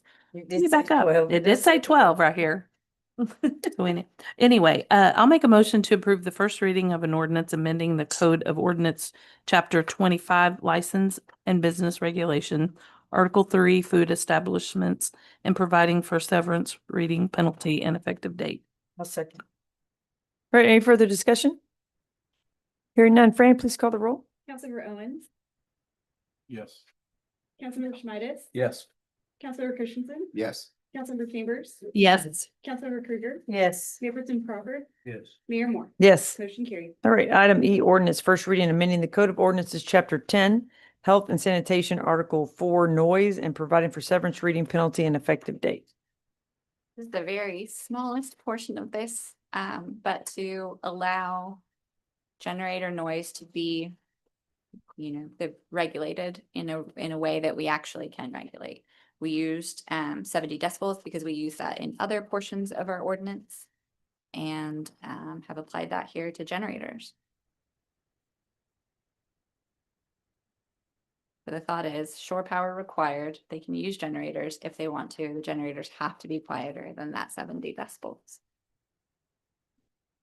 That's not just on food trucks, that's generators This usage. is gonna be generator usage everywhere. Including camping on the beach. So if you guys want 25 that feet. language to only talk about mobile food vendors, then we need to add in specifically mobile food vending generators, but by putting it in this, It's louder than 70 decibels. yes, by putting this in, it does regulate generators all over. Why would we? Okay, 25 feet, I can see from the nearest property line, but 25 feet from the source. I mean, you're basically right up on it. If the complaining property is 300 feet away, why would we go up 25 feet from the source to take the measurement? The thought was people on private property that have these mobile food vendors there so that they weren't sitting, eating, and also listening to the generator noise. So it's also to protect their own. Yeah, but I don't care about those people. I mean, really, I care about the neighbors. Yeah. I can see us measuring from, I can, the property line of the person making the complaint, right? Right, So you stand at his property line closest to the source. And you make the measurement, but if we did this, we're gonna be walking up to construction sites and shutting everyone down Yeah. Yeah. when there's no complaint. Correct. The complaint should be only from the property line, I think. And feel like, maybe in addition of the word portable, permit the operation of any portable generator device, because then Yeah. everybody's got a standby generator on their business or their home. Those things are not quieter Yeah. than 70 decibels. Yeah. Yeah. And then if we needed to write in language that has exemptions in times of emergency. Well, mine comes on every Wednesday to exercise. How loud is it? It does. Every Wednesday night it exercises and it's loud. And I mean, Right, We have to keep so, that sound that's after the what it has hurricane to as be. well. yeah, I mean, it doesn't stay on No, for 10 It's hours just. of the day, but I mean, it exercises for about 30 minutes. and that's already Goes off. regulated. That is already regulated because it's not a specific noise. It's already regulated in 1051, any loud, unreasonably disturbing, unnecessary noise which causes material stress, discomfort to injury to any person of ordinary sensibilities in the immediate vicinity is hereby declared to be a nuisance and is prohibited. So someone could already complain about that. Let's say you had a generator that ran all the time. Yeah. They can already call in and make that complaint. So that's not a problem. So any permanent noise is already regulated. Permanent noise. Well, any noise that is not enumerated. But I agree with Chad and everybody else. I don't want this specific section to now cause every person Has a generator. who has a generator permanently installed, permitted to all of a To their sudden, home, yeah, yeah. have their neighbor complaining because it came on. Portable. I agree. I Well, think but what for- about added 25 job feet is the site? thing that gets you on the beach where neighbors are there and you got to measure 25. I think feet. that's already somewhere in the beach. That's already on, it's already in beach regs. Well, and like you said, with job sites, I mean, there's generators on. People can call about any noise of any level right now, Sure. Yeah. and it's up to the police officer to decide. So, yeah. Okay. We just, the committee wanted a measurable way to do it, and I think we can change it.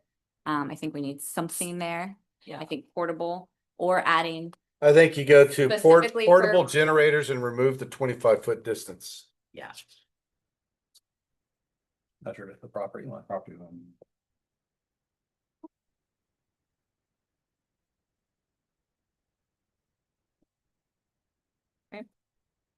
We just change it to the administrator's discretion. I don't want to be in charge. We could Got make enough. it one sentence. Nicole gets to Nicole decide decides. if you're too loud or not. No, thank the you. whole thing. No, thank you. Nicole decide. No. Food truck, everything. Okay, so everyone's So in when I- agreement, we're adding portable and then we're removing the 25-foot feet. line. Property line. Okay. All right, any other, it's the only item there, so any other change? Okay, do we have a motion? Motion to approve first reading amending the Code of Ordinances, Chapter 10, Health and Sanitation, Article 4, Noise, and providing for severance, reading penalty and effective date, and with the addition of portable generator in Section 1055 and removing the 25-foot distance from the source. I'll second. All right, any further discussion? Okay, hearing none, Fran, please call the roll. Councilmember Krueger, Yes. Councilmember Owen, Yes. Councilor Christensen, Yes. Councilmember Chambers, Yes. Councilmember Schmidt. Yes. Mayor Pro Tem Crawford, Yes. Mayor Moore. Yes, Motion carried. all right, Thank thank you, you, Nicole. That was a lot. Thank Good you. job. Yeah. It's a lot of work. We appreciate that. Okay, item F, presentation by Broadus and Associates and Del Sol Consulting regarding Hurricane Harvey recovery progress and project updates. Hello, Mr. White, and thank you for waiting oh so long. No problem. Evening, everybody. That's the third meeting with the food truck, so I'm a food truck expert now. You know it all, huh? Yeah. Just want to recognize my coworkers. We got the band back together. You I know. do. Right? Welcome, you guys. Terry and everybody, Jake, Michael. Y'all should have stayed longer at dinner. Yeah. Oh, you haven't even been. Well, neither have we. So welcome. Yeah. Food truck next year. Yeah. Restaurants, things. Bring them on. We Yeah. need them now. Whataburger line. Yeah. Yeah. Yeah. Not gonna be open. Okay, the big thing, we'll start off with the public service building. The big thing obviously is getting those lovely trailers Yeah. moved. It's a big day. Uptown. It's pretty complicated. Even those guys came in the weather. I got a lot of experience moving trailers in the army and they don't move in the wind, but they took those trailers in the wind and went out of town with 3 trailers. It was fantastic. And it was quite the scene when the last one left, all the city workers were cheering and stuff. And Yeah. it was like a presentation of the building when the trailer moved Yeah. out. It was fantastic. So trailer's been Yeah, removed right. and all personnel have moved in and everybody is high morale over there. I know James had big smiles when he walked in today. It's really nice. It is very big, looks even bigger with nothing in front of Mhm. it, complicated building. So there is a punch list, nothing significant. The architect made a 100-something page list and me and Jake walked around with him a couple of times. Going through it, and they're knocking it out, they're doing a good job. I believe Chief is working on another list, because once you occupy the building, they notice things. So Chief will be turning that in pretty soon, and Victor's being pretty responsive about their punch list. Very complicated building and it's going well. The ribbon cutting is this Monday, 27 April, this Monday at 3 o'clock. All the press releases have been sent out and all that, so everybody should know. Imagine the TV stations will be there and all that. When you go over there, the city's gonna put up a big tent and it could be gravel under the tent in case it's inclement weather, like yesterday or 2 days ago. And you'll notice a big temporary white railing. That's temporary. That's not a permanent railing. When the parking phase 2 is done, all that's coming up to the concrete. So there'd be no need for a railing, but it looks kind of unsightly. They made it white to make it semi-presentable. That's not permanent. And obviously now the trailers are gone. Phase 2 has started. And that means the parking lot will be done and the new drainage and all that. And they're expecting 9 to 10 weeks max with good weather. So hopefully I'll give you an update next brief on the phase 2 parking lot. Moving on to the gas building passed the fire inspection a couple of days ago, and they had a pre-final inspection today. There's a couple minor issues, a little handrail thing and some kind of cable. They'll be doing the final inspection probably later this week or next week at the very latest. And James and his gas department will be moving into the gas building probably next week, Awesome. not Friday. Moving on to the fire station, a lot of work going on in the fire station, a lot of more people the last few weeks. You'll see the blue we talked about last time is still ongoing because they have to spray that blue on and it has to be no wind because it was sprayed half the town. So That happened. they're still doing that with the spray up high, but that'll be done probably pretty soon, weather permitting.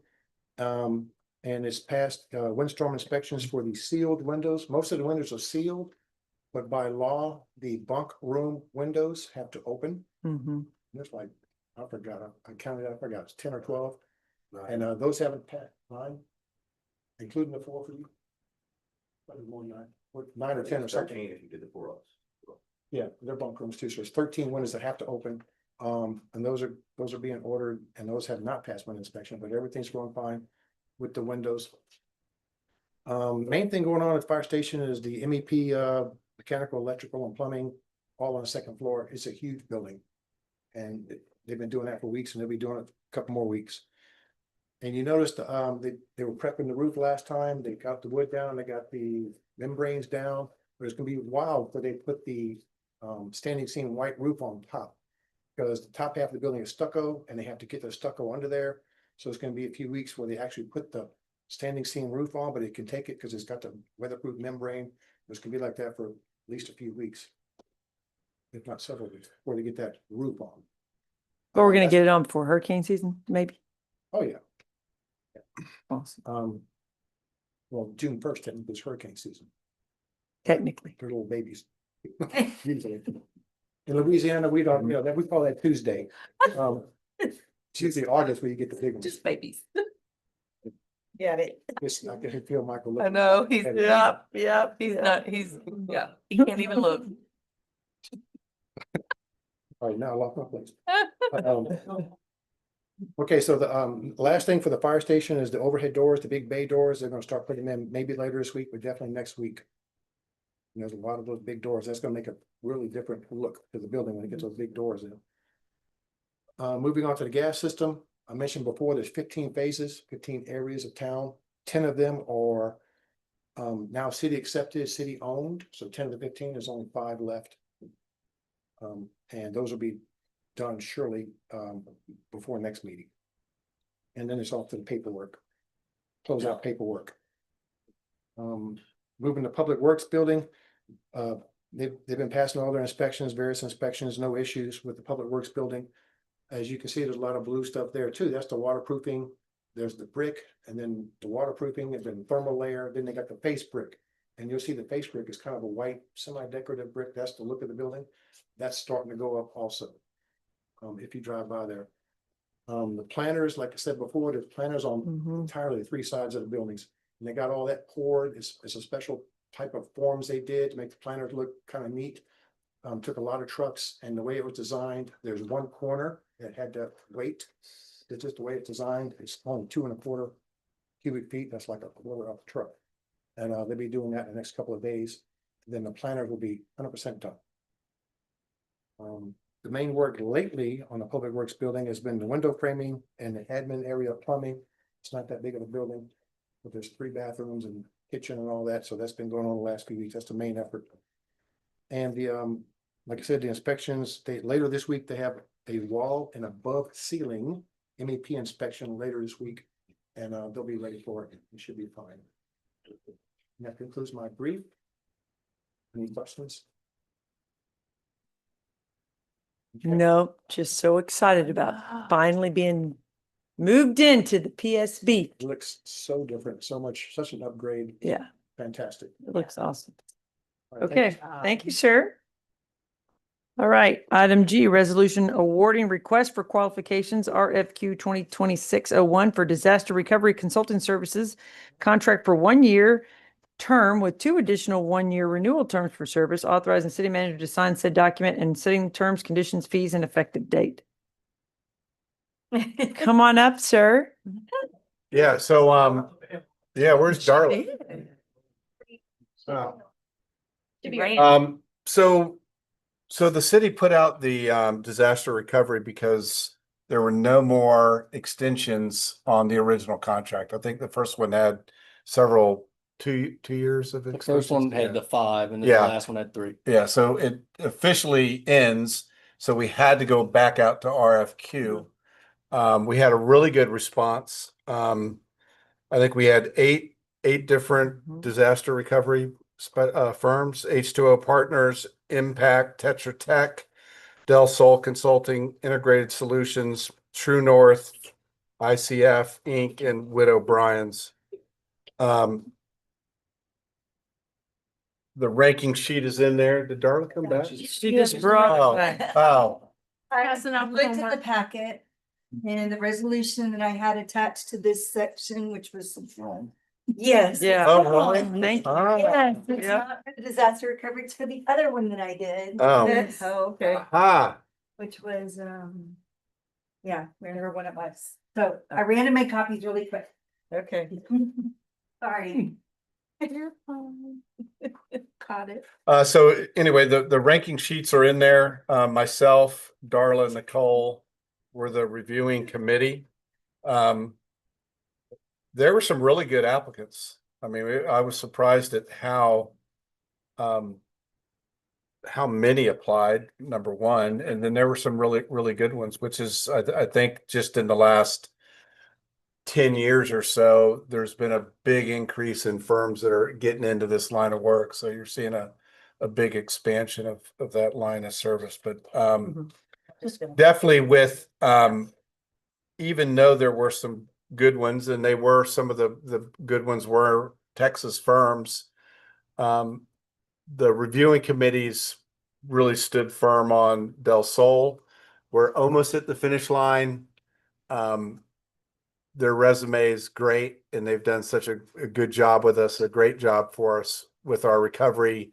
Changing at this point would be not recommended by staff. Yeah, We no, wanna it'd be a disaster. Get over the finish line with our partners that have done such a great job. I mean, we're sitting at about 85 million our recovery. We have some little bit to go.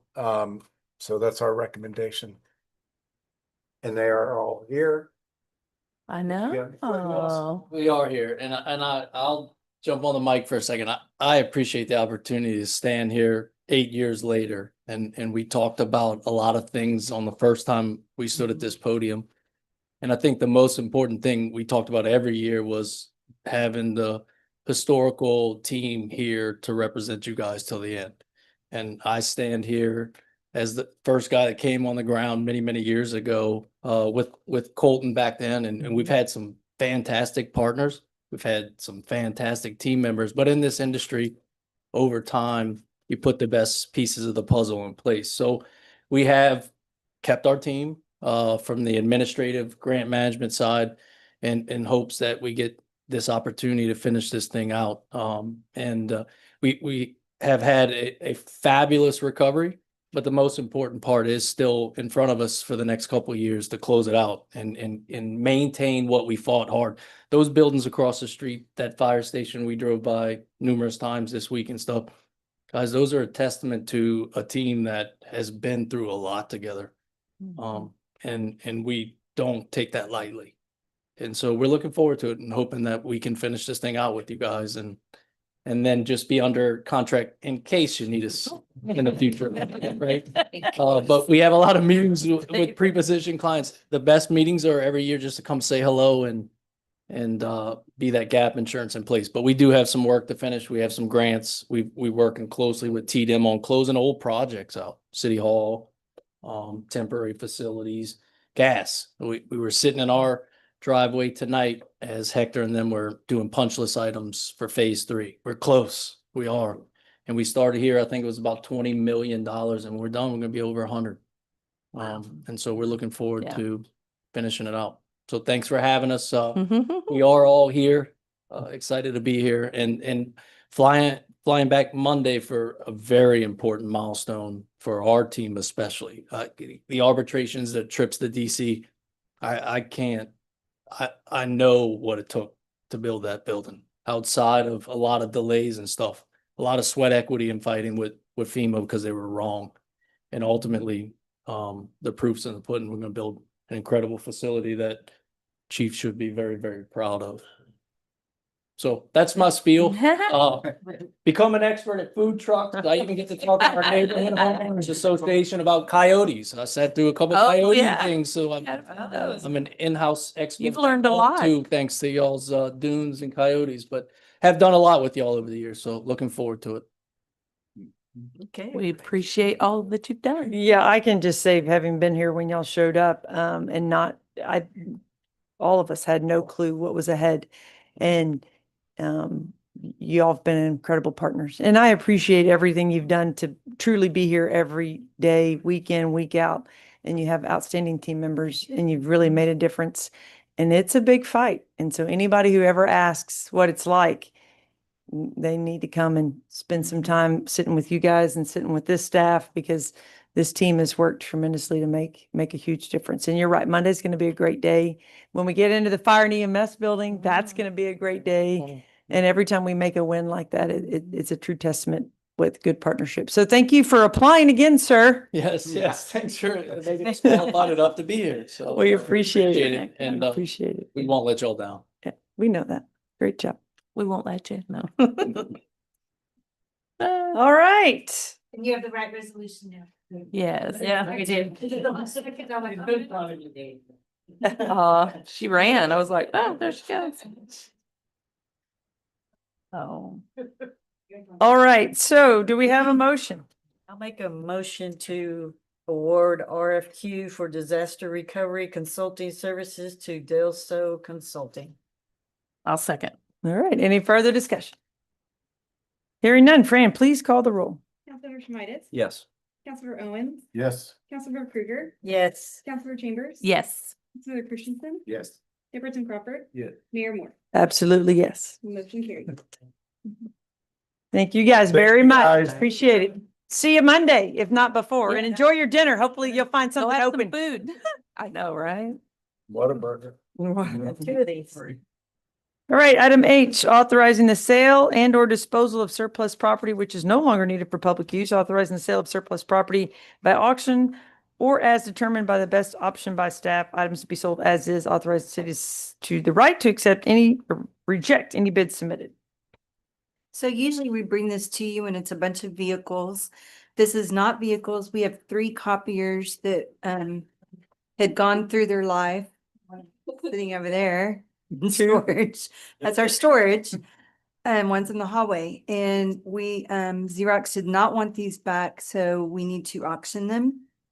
And the other is a boat that was titled over to us. So we need to auction that too. So if you have any questions. Got any pictures of the boat? It's a rampage. I do, but not in the packet. We've got a bunch that we're gonna put them on. We're gonna auction the boat through publicsurplus.com. Sportsman 28, is that it? That's it. Is that something that was at the marina and never left, so we just got it? Correct. Awesome. He did not want to Have it. pay, so he walked away Oh, and said, take my boat. Okay. From Can we make sure that the highest bidder is not someone who also wants to just leave it there? that has happened with Island Mhm. Girl. Sure. more than once. Yeah. We So- sold Island Girl and the first time we gave the money back because he couldn't get here, then we sold it again for quite a bit. It's been a long time. We did not give his money back and they still never came and got it. It needs to So, go away. yeah, and we didn't. If this one, we'll take it out and crush it. If this, Yeah. if this auction fails, we'll just remove it and crush it. But we won't give the money back if they, Yeah. don't come get We're it. just, we're gonna. But I mean, I'm serious. It does not need to go to another liver board and not go. No, somewhere. no. If he doesn't remove it, we're gonna give him a week, then we're gonna. He or she, whoever the Yeah, highest we're gonna bidder. crush it. Okay. Stick it in a 40-foot roll off. Is it not a pleasing vote? Says condition is Poor. Oh, it's poor. Poor. Poor condition. Split it. That's 40 years old, living in Harvard. It'll end up in a roll off. But we have to try. So we're gonna try Okay. and then we'll destroy it. Any other questions for the surplus items that are going to be auctioned or sold? We have a motion to approve. I'll make a motion to approve a resolution to authorize the sale and or disposal of surplus property. Second. All right, any further questions or discussion? Hearing none, Fran, please call the roll. Councilmember Christensen, Yes. Councilmember Chambers. Yes. Councilmember Krueger, Yes. Councilmember Owens, Yes. Councilmember Schmidt. Yes. Chairperson Crawford, Yes. Mayor Moore. Yes. Motion carried. All right, item 9, city manager report. Okay, I'll start with the Civic Center City Hall renovations. The flooring guys that got 80% through with the carpeting ran out of glue. So their specialized glue is finally here. So they're coming back tomorrow. They'll finish the remaining portions of the floor and the stage. Stage got trimmed out today, the baseboards, and so it'll be finished tomorrow. The doors are all going in, so the new exterior lobby doors are installed. The doors going into the ballroom, the frames are in, and then on this side of the ballroom, all the doors have been removed and new frames are in right now, so waiting on doors. So that's moving forward. We're seeing great progress in the breakout room area. Bathrooms are all tile. They look wonderful. They match the tiling scheme to the new bathrooms we did here. So the bathrooms, the tile work looks great. Drywall is about at 95%. The big electrical room that used to be right out here is officially moved down into the new wing. It's about at 95% completion. So they're making really good progress on that too. They've been punching through the doors, the 2 new doors into the HR in the county. Those are cut through the solid, the walls, the tip-up walls that are 9-inch concrete. So they've been cutting through those and making good progress. So the Civic Center's moving along nicely. As we speak, they've been doing it. Yeah, they're still down there, right? I know, they're night workers, aren't they? Yeah. Streetscape venue project. So Ed's has been moving forward with the design, working on the watering issues and alternative watering concepts. They'll be presenting new schematics at the May council meeting with new funding estimates also at the May council meeting. That's important because we need those new funding estimates to move forward with the venue project bonding. So Mark and his team, once they get these new numbers, they'll come back to council in June to kick off the start of the bonding for the venue project. So it's very important for the venue tax bonding. So those kind of go back and forth with each other. Community center renovations completed. I don't know if you've been in there, if you need a walkthrough. The punch list has been finalized. They actually have voting in there, right, Fran? Voting, yep. I've heard a lot of nice comments on it. Animal shelter, the Animal Shelter Planners of America, Shelter Planners of America, they're progressing with the design. The city is, we finished the survey, topo survey form and existing utility survey 2 weeks ago. So we got that, and we've just ordered the geotech for the site, which is all the dirt work where they actually take cores and bore. So that's been ordered. Once they get the geotech site information, then they'll be able to progress with their building elevation calculations on select fill and how much the fill is going to be required. So that's moving good. Beach Access Road 1B completed, only waiting on TxDOT signage, but we are looking at adjusting the toe of the slope where the concrete transitions into the beach. So we might adjust that a little bit.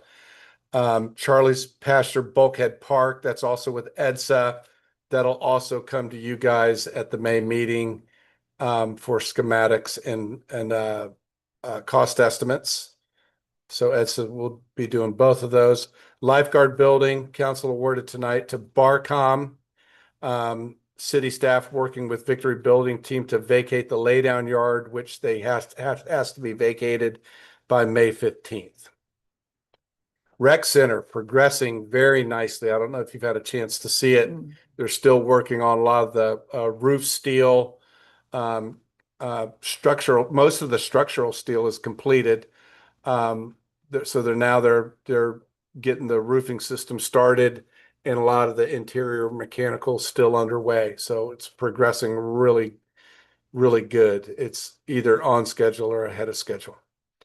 Avenue G and Station Street traffic light. This contractor has been on site, but the boring that they attempted for the electric and communication lines that go from corner to corner, there was such a spaghetti network of existing utilities. They just said, we can't bore this.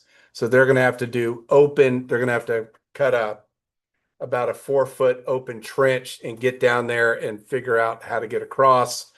The work, we've told them they could do it, but the work has to be completed by mid-May because there's no way I'm going to have Avenue G in an open ditch approaching Memorial Day. So they have a schedule. They say they're going to get it done. So once they do that, they'll get the road built back and then get the concrete bases poured for the light poles at all the 4 corners. So it is mostly on schedule. Say a little delayed, but not much of a delay. And that is it for city non-FEMA projects. You want a tour of anything, let me know. I'd be happy to give you a tour. One bay closed all summer. Which one's that? The ferry, one of the landers is gonna be. Second from the left. Yeah. They already have one. Was great. Doing this on it. Yeah, yeah. I'll give you his number if you want to email him. Will it do any good? No. You know, it's really, they've, despite the whole project progression, it really hasn't had any problems or caused really many delays. It's been really, really good. But yeah, I don't like the fact that they're going to only have 3 open. Yeah. Yep.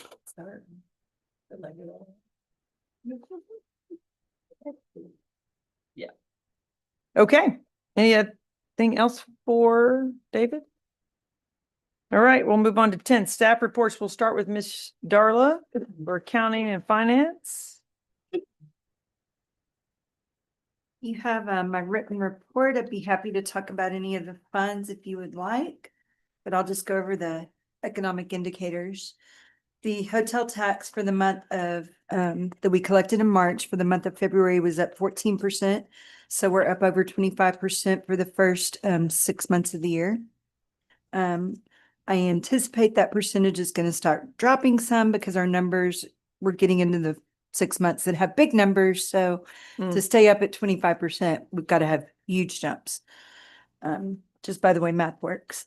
Sales tax for the same period was down a little over 8%, but we're still at 7.4% for the fiscal year to date. Golf carts, we've sold 379 more than we did through March 31st of last year. In the harbor, the quarterly contracted rentals are up 3.83% and our monthly is up a little over 22%. So if you have any questions or want to discuss anything. And on the online golf cart sales are still progressing along, people learning? They're going- progressing along, people are learning. Nicole actually is going to a conference next week, and is sitting down with the engineers to discuss trying to take the payments in that system online, but Okay. mainly the commercial, improving the commercial application Yeah. process, because right now we're having to do that with supplemental Excel sheets, and they're having to enter each card individually if we require them to do that. And we want that to be better before we get to the beginning of 2027. Got it. Most of your commercial have registered their carts at this point, but now they do move carts in and out of their fleet. Sure, sure. But we want that process improved, but Easier, yeah. but Okay. we need their engineers to write it for us. So We were probably very unique. They may have never had something like us before, so, we are unique yes. in a great way. Okay, any other questions for Darla? All right, great job, ma'am. Okay, next. Chris. Airport, Chris Shanklin. On. Oh, my goodness. Welcome, sir. Are you awake? Thanks for coming, Chris. Yeah, we appreciate it. We Just got a you. little, Yeah. just a little report that I printed out for everybody, because, just my past few years for 24, 25, and 26. If you just kind of look at the bottom of the numbers, you can kind of see, we're brought in a little bit more in overnight fees last year than we did in 24. But we still have, Dave and I were working on, trying to figure out the non-payment, because we still have about a third of the people that don't pay. And then I'd say probably half of the people that we bill don't pay. So there's, 15% of the people that just don't ever pay, but there's not really an enforcement. Isn't this for parking? But it's We're gonna something- start booting them. Something we're trying to work on, to get, Yeah. cause you can't, there's. It's an inconvenience. Okay, well, why can't we put up parking meters?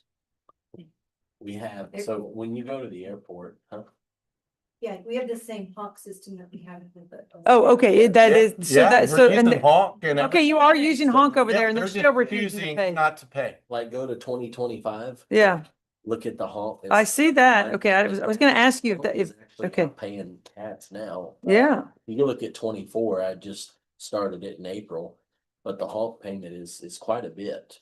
But if you look over here on the red, you still have people that are not paying. And then when Nikki said there's about half of those people, so out of the 23,000, there's roughly $3,000 of people just don't pay. Dave and I started talking about it a month or two ago and gotta try to implement something, like at the marina, you just boot the boat. Well, can't do that to an airplane, and it's a little bit of a different scenario. Can't file a lien on an airplane for $20 because the lawyer's fees are probably more than that, so there's gonna have to be something. Not exactly sure how to work on that, but we're in the. Shaming. Can we use the law firm that we retained a few months ago that's going after collections for tickets and stuff that didn't get paid? Maybe. Yeah. yeah, why can't you fine them? There's gotta be something in the ordinance that we can send them a ticket, Well, illegal plane parking ticket. Yeah. when we Late we fees? send them tickets, they don't pay it. Okay, well then, yeah, we No, need We to, got them in just court. Yeah, we're working on that. Dave Okay. and I Yeah. started to figure out Figure out a something. plan. We're gonna play hardball. How much, It's time. you owe $10. So what's the time, how much does it cost to get that $10 back? yeah, well, You I owe understand. $200. Yeah. Well, It's yeah. Principal, like you said. Yeah, it's the repeat offender that we need to figure out how to go after. Yeah. And they are repeat offenders. And they do not get to fly their plane down here to come to our court. They need to drive because they have outstanding tickets. But we So- can't, I don't Make go out drive. there. Yeah. Can't land here. Chris, are any of these repeat offenders people who also purchase fuel? I don't know. I was gonna say, could you just, It's not tied to overnight parking. so there's no way to know if you're like that plane never pays and they're always trying to get fuel? Maybe they just need to be banned from fuel purchases or something. Well, yes, I can recommend that. I mean, I have Darla gave me access to the fuels where I can look and see who, so I can start going through data and seeing, you know, who has paid, did they buy fuel? Mhm. If they buy fuel, you have a little bit more information on it. Yeah. Right now, just can't charge a credit card. I was about to say, and their credit card numbers. Yeah, yeah, credit card. No, We're just gonna add that. Yeah. parking fee. But, you know, you can see, I mean, we did a little bit more. If you look at the totals, did a little bit more in 25 for our overnight fees. But if you look at your gallons of fuel sold, we also sold 1,800 more Mhm. gallons of fuel, but it's a less on a per dollar amount because our fuel is was a little bit less. But, you know, like in 24, we did almost 30,000 gallons, and in 25, we did 31.7. So our markup is about $1, so it's about $31,000 in profit. Speaking of fuel, Dave and I are working on an RFP for a jet fuel tank. Awesome. We hope to have this done. 3 years. Huh? What? Been on him for 3 years. Well, we're gonna get there. We're gonna get there. And if they can get it done, if it can get out bid and get done before September, before the budget, Yeah, perfect. that would be awesome. Our Avgas fuel farm is up and running. Yeah, we got a strong commitment from the Coast Guard. Yeah. Very strong commitment, and a Yeah. strong commitment from a lot of people that people ask me all the time. Right. Yeah. So I think that will sell good. I think that'd be I've great. asked a few people, they said if they land here, they can't take off without getting fuel, some of the smaller. Sometimes that happens. You know, they're like- Sometimes that happens, and a lot of Because it people, takes so much to get back up. you know, people just know that they have to go to Aransas Pass and fill up, you know, like the helicopter. that they Right, the sent us. Texas Parks and Wildlife helicopter, Oh, Yeah. they were here They want to come helping to, out and they want to come, but they need jet fuel. last year, I don't know if I reported this, not the windsock. Our windsock fall had rusted and fell over, so we put a new one up. It's completely stainless steel now. We have a new windsock. Kind of important. Yeah, it's kind of important. It was laying on the ground and we ended up, we did a little extra and it's a full stainless steel piping, so hopefully it'll last a little longer. How old was that other one? Do you know? Before well, actually, it was after the hurricane. It was Nope. just after the hurricane. I remember one of my client, Steve out there, said that he helped Randy put it up. Oh, okay. You know, after the hurricane, it was literally, we Yeah. just they put it up after the hurricane, so it's 8 years old. Yeah, It's- should have lasted. The next big item besides the fuel, or jet fuel is gonna be, the rotating beacon. Oh, yeah. That is, every night I hear it out there. Oh. It's rusted, it won't lay down Oh. anymore for service, we have to take the tower ladder out there to get it, so that's gonna be on the project for the next couple of, next year or so. Budget. And thanks to Dave, we have a fence at the airport now. I know. Mhm. Everybody's seen it. I've driven by it. If you turn around, you can kind of see how it is and it goes, With an you know, it goes all the way to Piper Boulevard where the yeah, I condos didn't know are. that part, yeah. Yeah, all the way to Piper Boulevard where the condos are, and then comes all the way to the stoplight, so it runs all the way down I put Piper. that up fast. They did. Yeah, they're really good Hey, contract. there's ice poles there. And then it runs down 361 Only and got one then water. it jogs and it kind of looks like that because we have to follow the wetland lines. Yeah, So that and then weird and then it line just- over there. And then it just terminates at the nature preserve. That's the nature preserve fence right Yeah. there. And so it terminates right So there. it plugged down a lot on. The last bit to finish is the electrical guys coming out tomorrow or Thursday and Thursday. trenching. Because we have to trench to the new keypad electric gate where you go into by the FPO. Mhm. So that'll be done Thursday and then that gate will be hot and it'll working. It'll be the same code over there where we put the personnel and the show them Dave there. Yeah. Or we're right there, there's a vehicle and a personnel gate. but We it's- have to rework that road, Chris. Yes. we're Cause gonna- the gate is over here. What is the plan for working that road all the way down the side and running across? Well, eventually, the ultimate design of the airport, it has a road coming that'll be inside the fence. It'll come, And yeah, so here's the animal shelter.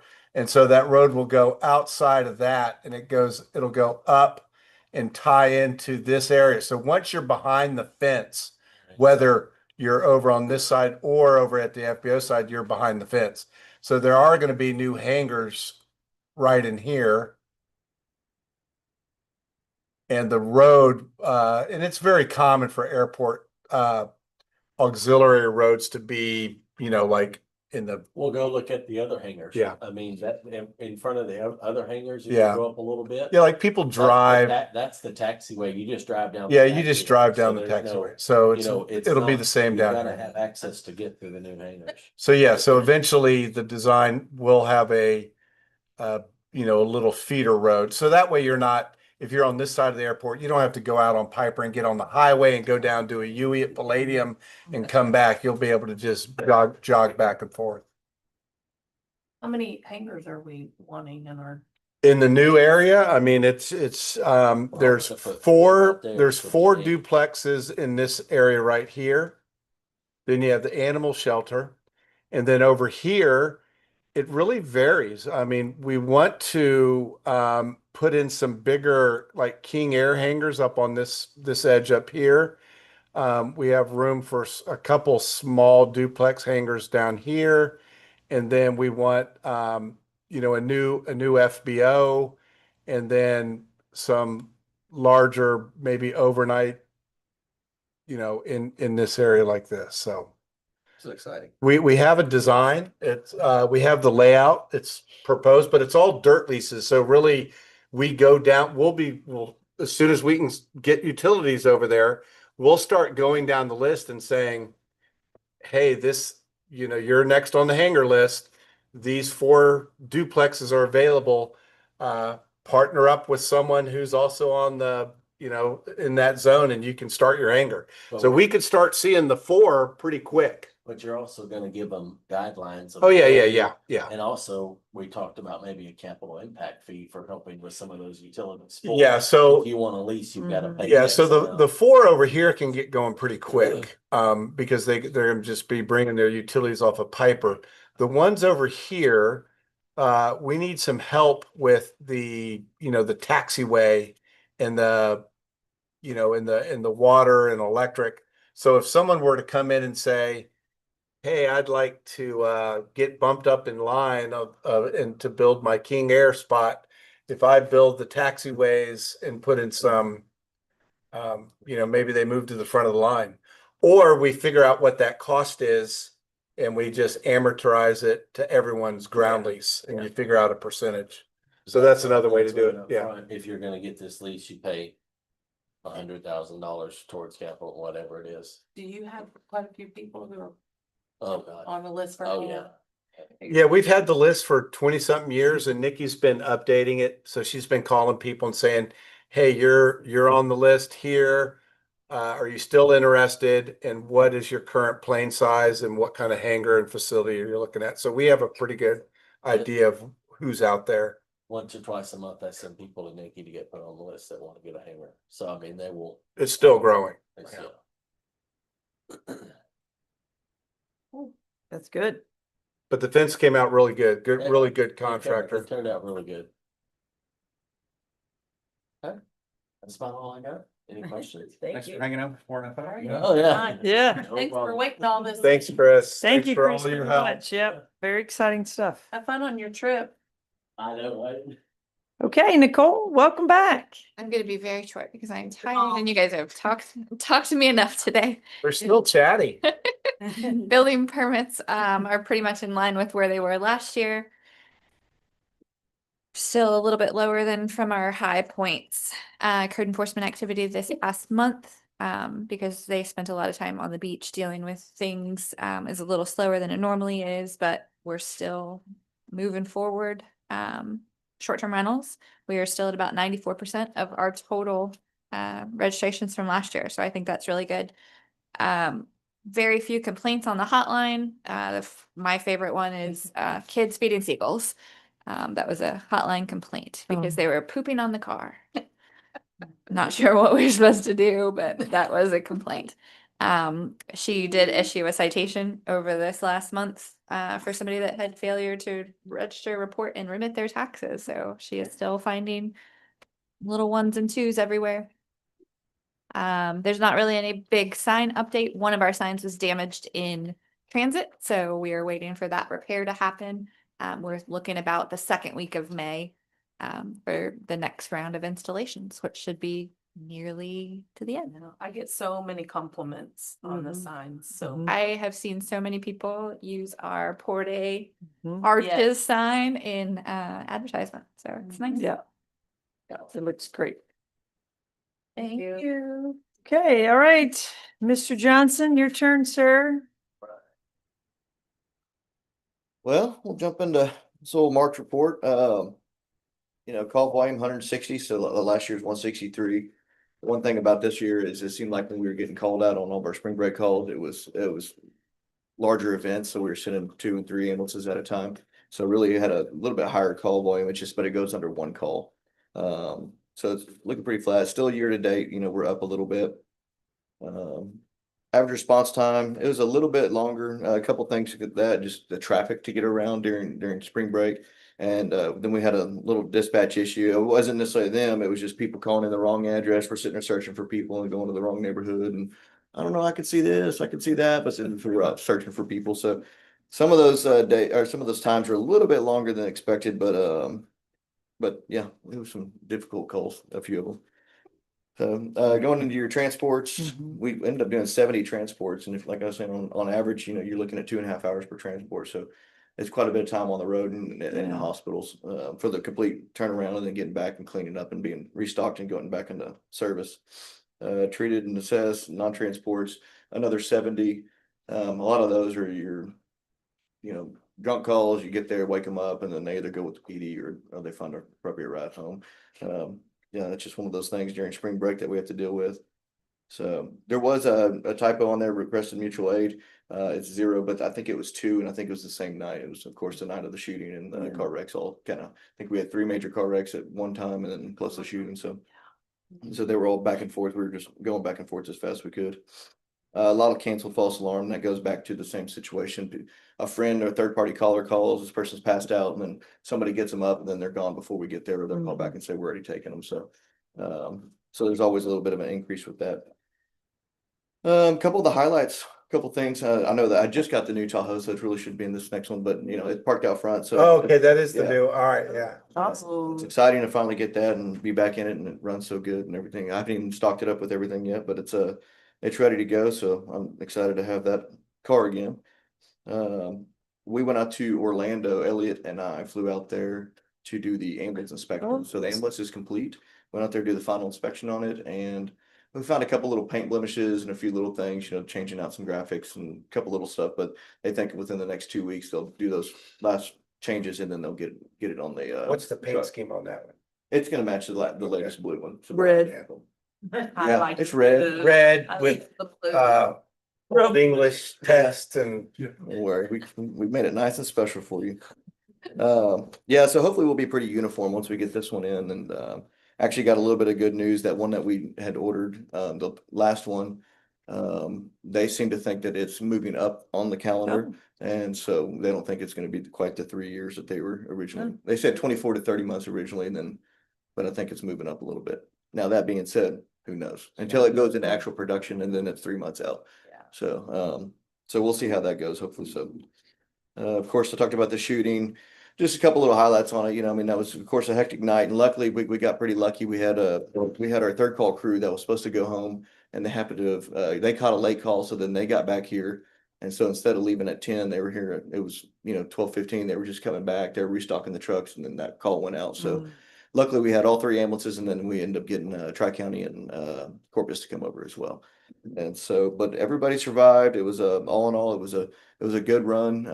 The police department and Parks and Rec and everybody did a fantastic job, getting there and applying the bandages and chest seals and tourniquets and all that stuff. So, all that teamwork goes together to have these kinds of awesome results. Yeah. I believe, I don't know if I know that 3 or 4 have already been home. Maybe 1 left, or that's in rehab.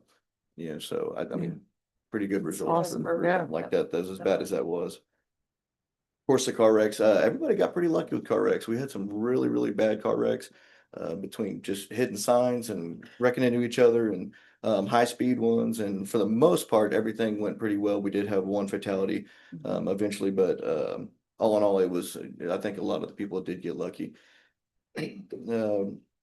I guess it's kind of a weird way to say it. Some exciting news is that we gave our first whole blood and plasma. Was, ultimately at the end of the day, I 100% believe it did save the life of that gentleman. And so,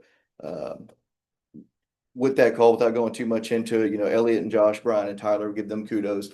They were on shift that night. They get called out there and they go, and this is just kind of how the world works, is that we get called out there for a lift assist. And so this wasn't even an injury call, a medical call, anything like that. So went out there for a lift assist, get there, and then noticed the gentleman's having a GI bleed. And so losing a lot of blood to the point to where he probably wouldn't have made it. But luckily we had that blood, we had plasma. Being a bariatric call, our ambulance doesn't even carry the size that we needed. So we had to call for a bariatric ambulance, and it comes out of Corpus. So luckily we have these partnerships where we have one. There's only one in the region. So between us, Portland, Rockport, Rains at Singleside, the whole deal is one ambulance. It goes through Allegiance is the current bariatric ambulance, and it's on like upriver road. I mean, it's way out there. So luckily we had the blood and the plasma to keep him alive. And during this long duration of being able to get the ambulance over here, of course, the difficulty of moving and then getting him loaded up and then taking him to the hospital. So definitely, I think it saved a life without a doubt. So that was a very exciting first use.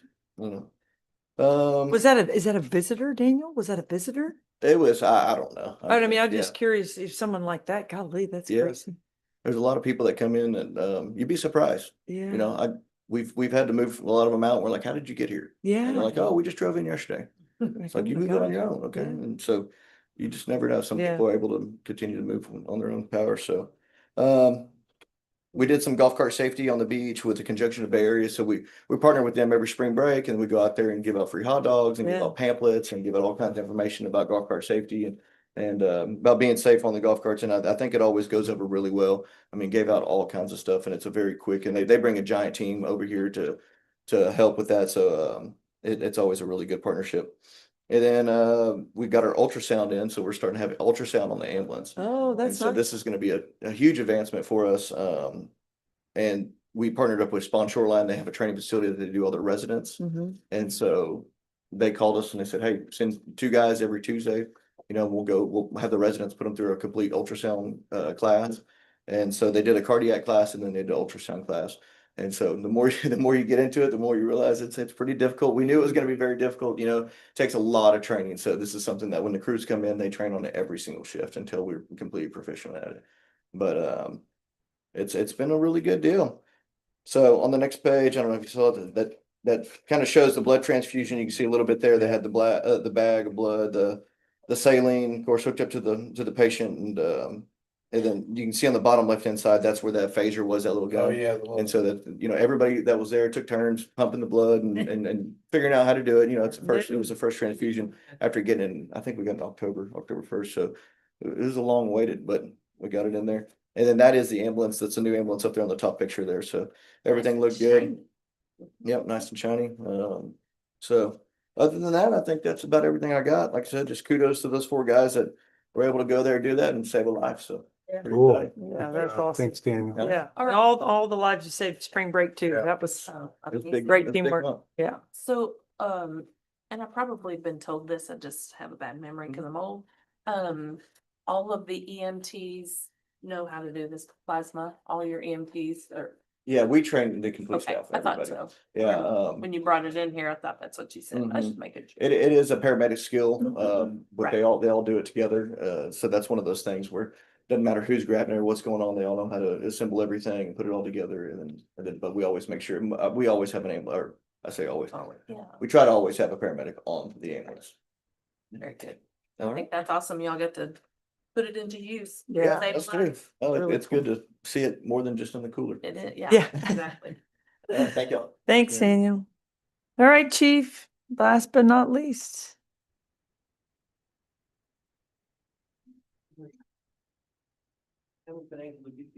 Kind of busy. Just a little bit. No. Got to work, I got to work on it during Sandfest this weekend, so. Working the weekend had a little bit of advantage. So, I'll keep this as brief as I can. So March is obviously spring break month. We did about 3,500, a little over 3,500 calls. Went through the dispatch center, just under 1,000 calls were 989 for 911. And then there's the breakdown of what each department kind of did there. 1,057. I think that number is actually wrong. I think that's a typo. If I look at the municipal court printout, it was closer to 1,300 charges that we got filed. Yeah, it's like 1,348, I think. So that number's a little bit wrong.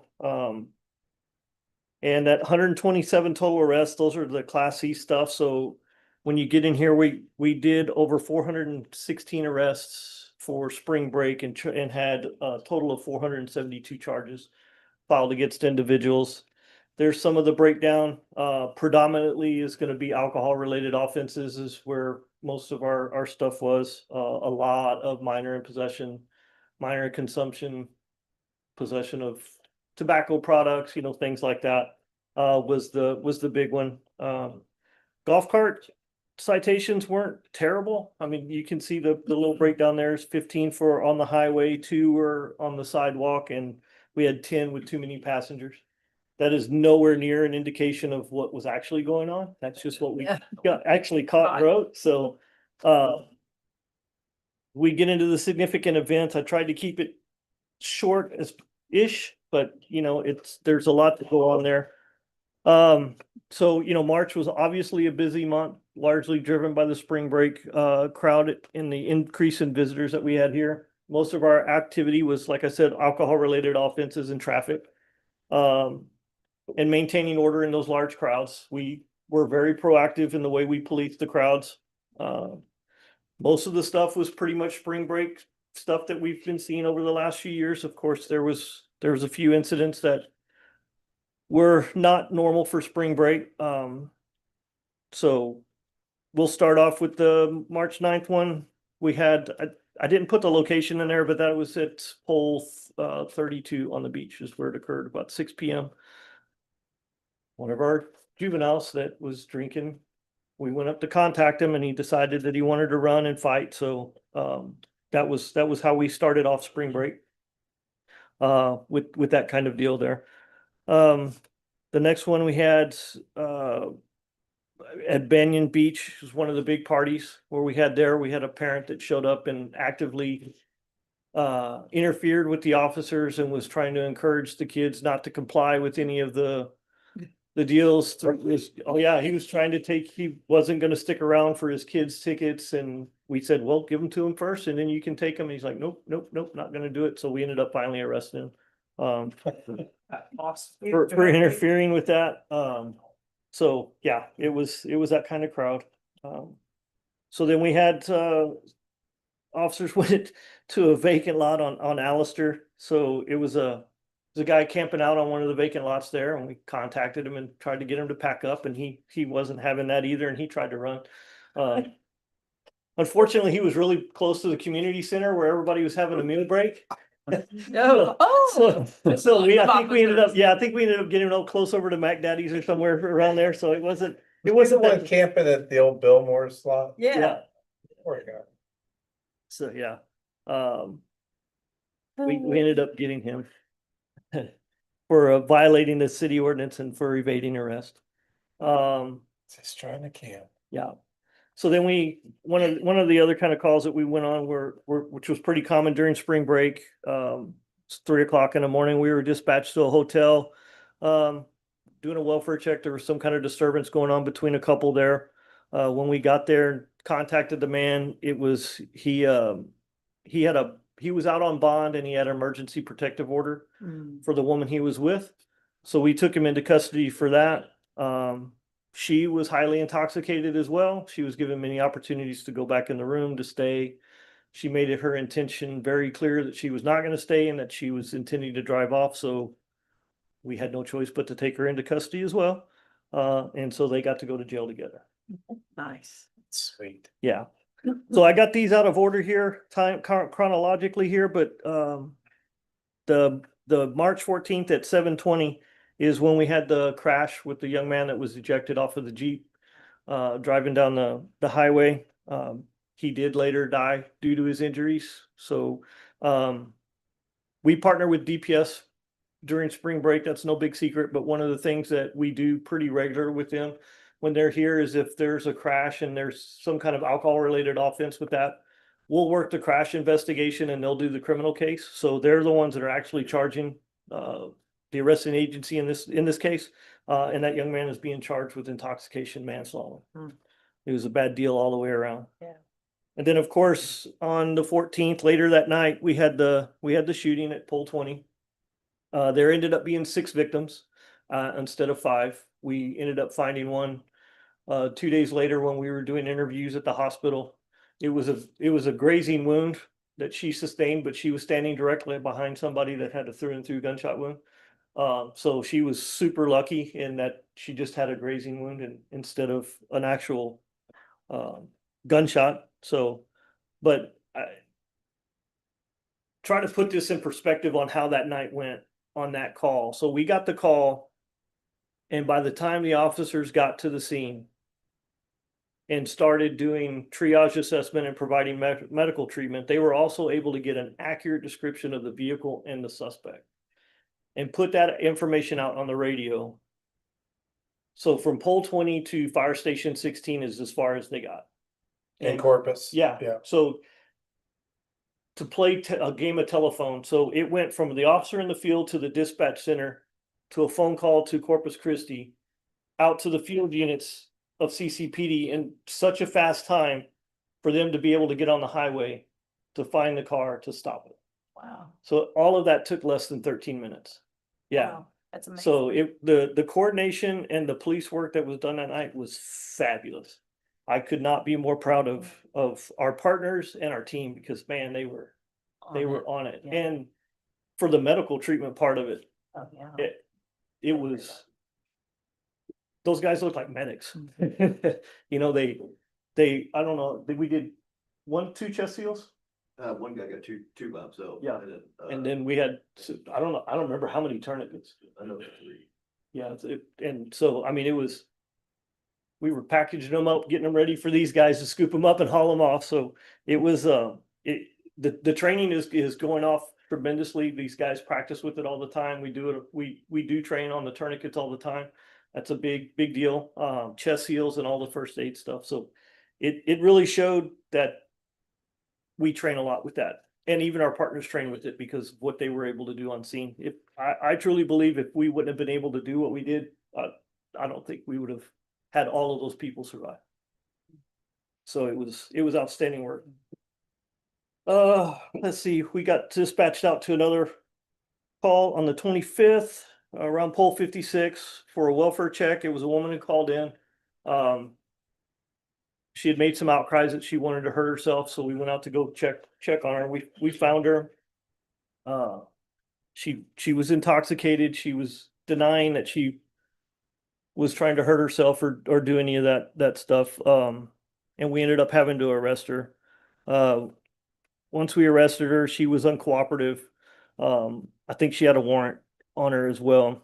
So she fought the officers out there. When we got to the jail, she got even more uncooperative, and she ended up spitting on an officer. And once they did that, she was charged with public intoxication, the outstanding warrant, and the harassment of a public servant. I put that down here because that's where if you spit on somebody like that, then it becomes a felony offense. So, and they put it under the harassment of the public servant. I don't know why, but that's where that is under the law there. So that is a small recap of spring break. Yeah, it is. Put a lot So- more in there, right? Yeah, but the good thing is that spring break was over and then we immediately went into moving into the new building.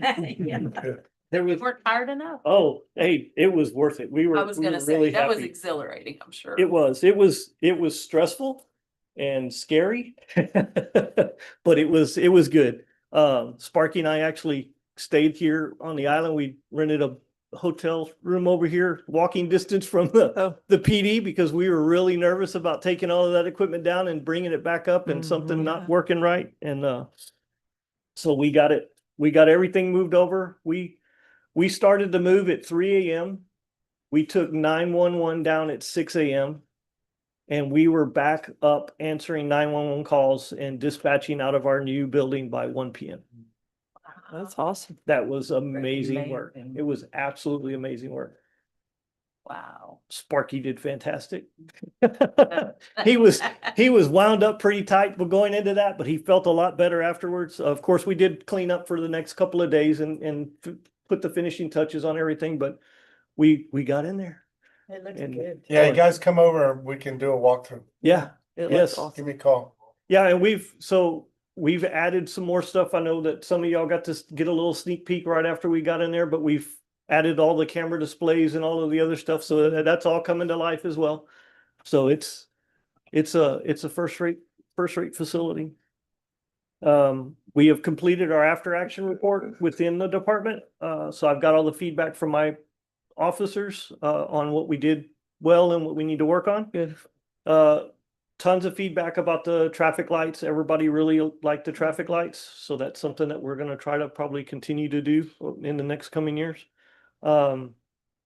I have not been able to schedule anything with my partner agencies for an after action with them, but I'm hoping to get that done at the beginning of May. We did have some meetings with some partners, short-term rentals, golf cart, some of the bar owners and things. I met with them after spring break and got some feedback from them. So Good. it was an interesting group and interesting conversations going on there. We have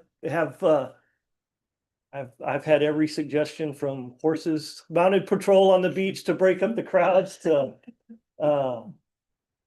just let them go and have fun, kind of thing. So there's a wide gamut of opinions on how spring break should be conducted. So I'm letting the community decide how that is. And that last page there that I included on there,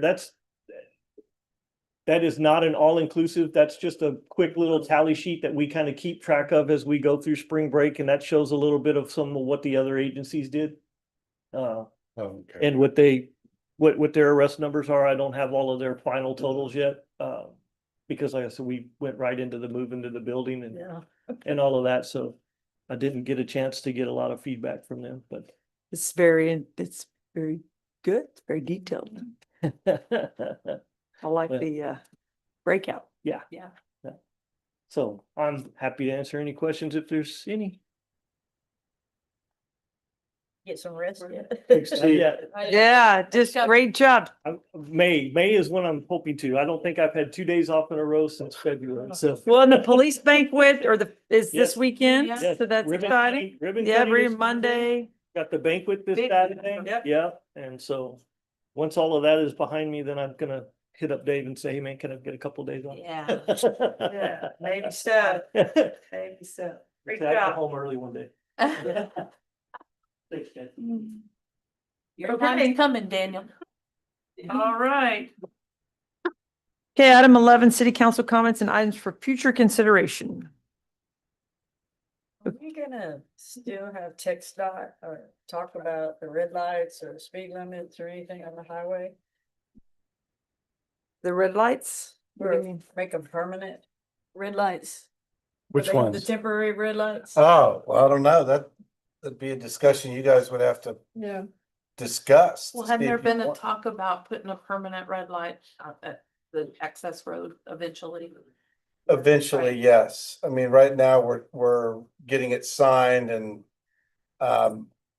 we've had discussions with them about, about that becoming a signalized Yeah. intersection.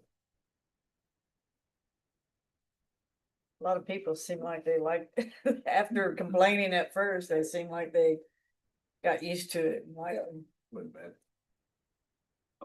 I think that's something that the chief probably needs to further explore at other major holidays and just see how that progresses. And see what the results are. Before we go to TxDOT and say we want permanent lights installed. Because I don't know that they're necessary all year round. So I think that you think they're probably a lot of discussion. I we mean, you probably need guys, to have you from- guys have discussed it, but you guys have never given a directive to me to go do it. That's something you guys would need to discuss at the goals workshop and. Well, it seems to be a big problem at spring break when everybody's trying to get off the beach at the same time, but I don't see it as a problem all the time, but there's. Yeah. Could be traffic during the summer. Yeah, so I think it's a good summer goals workshop discussion item. And just spring break, everybody's leaving at 6 because. It'd Yeah. be good to get some data too, to see how access road 1B is actually gonna affect the flow of traffic, True. you know, Yeah. spring Right. break was the first kind of little test for it, but. I mean, we don't know what the summer season's gonna do. Right. So, Yeah. If we can get some data and kind of look at what that traffic pattern looks like Yeah. after everybody knows it's there, and starts using it. Yeah. And get through the busy season and see what it looks like.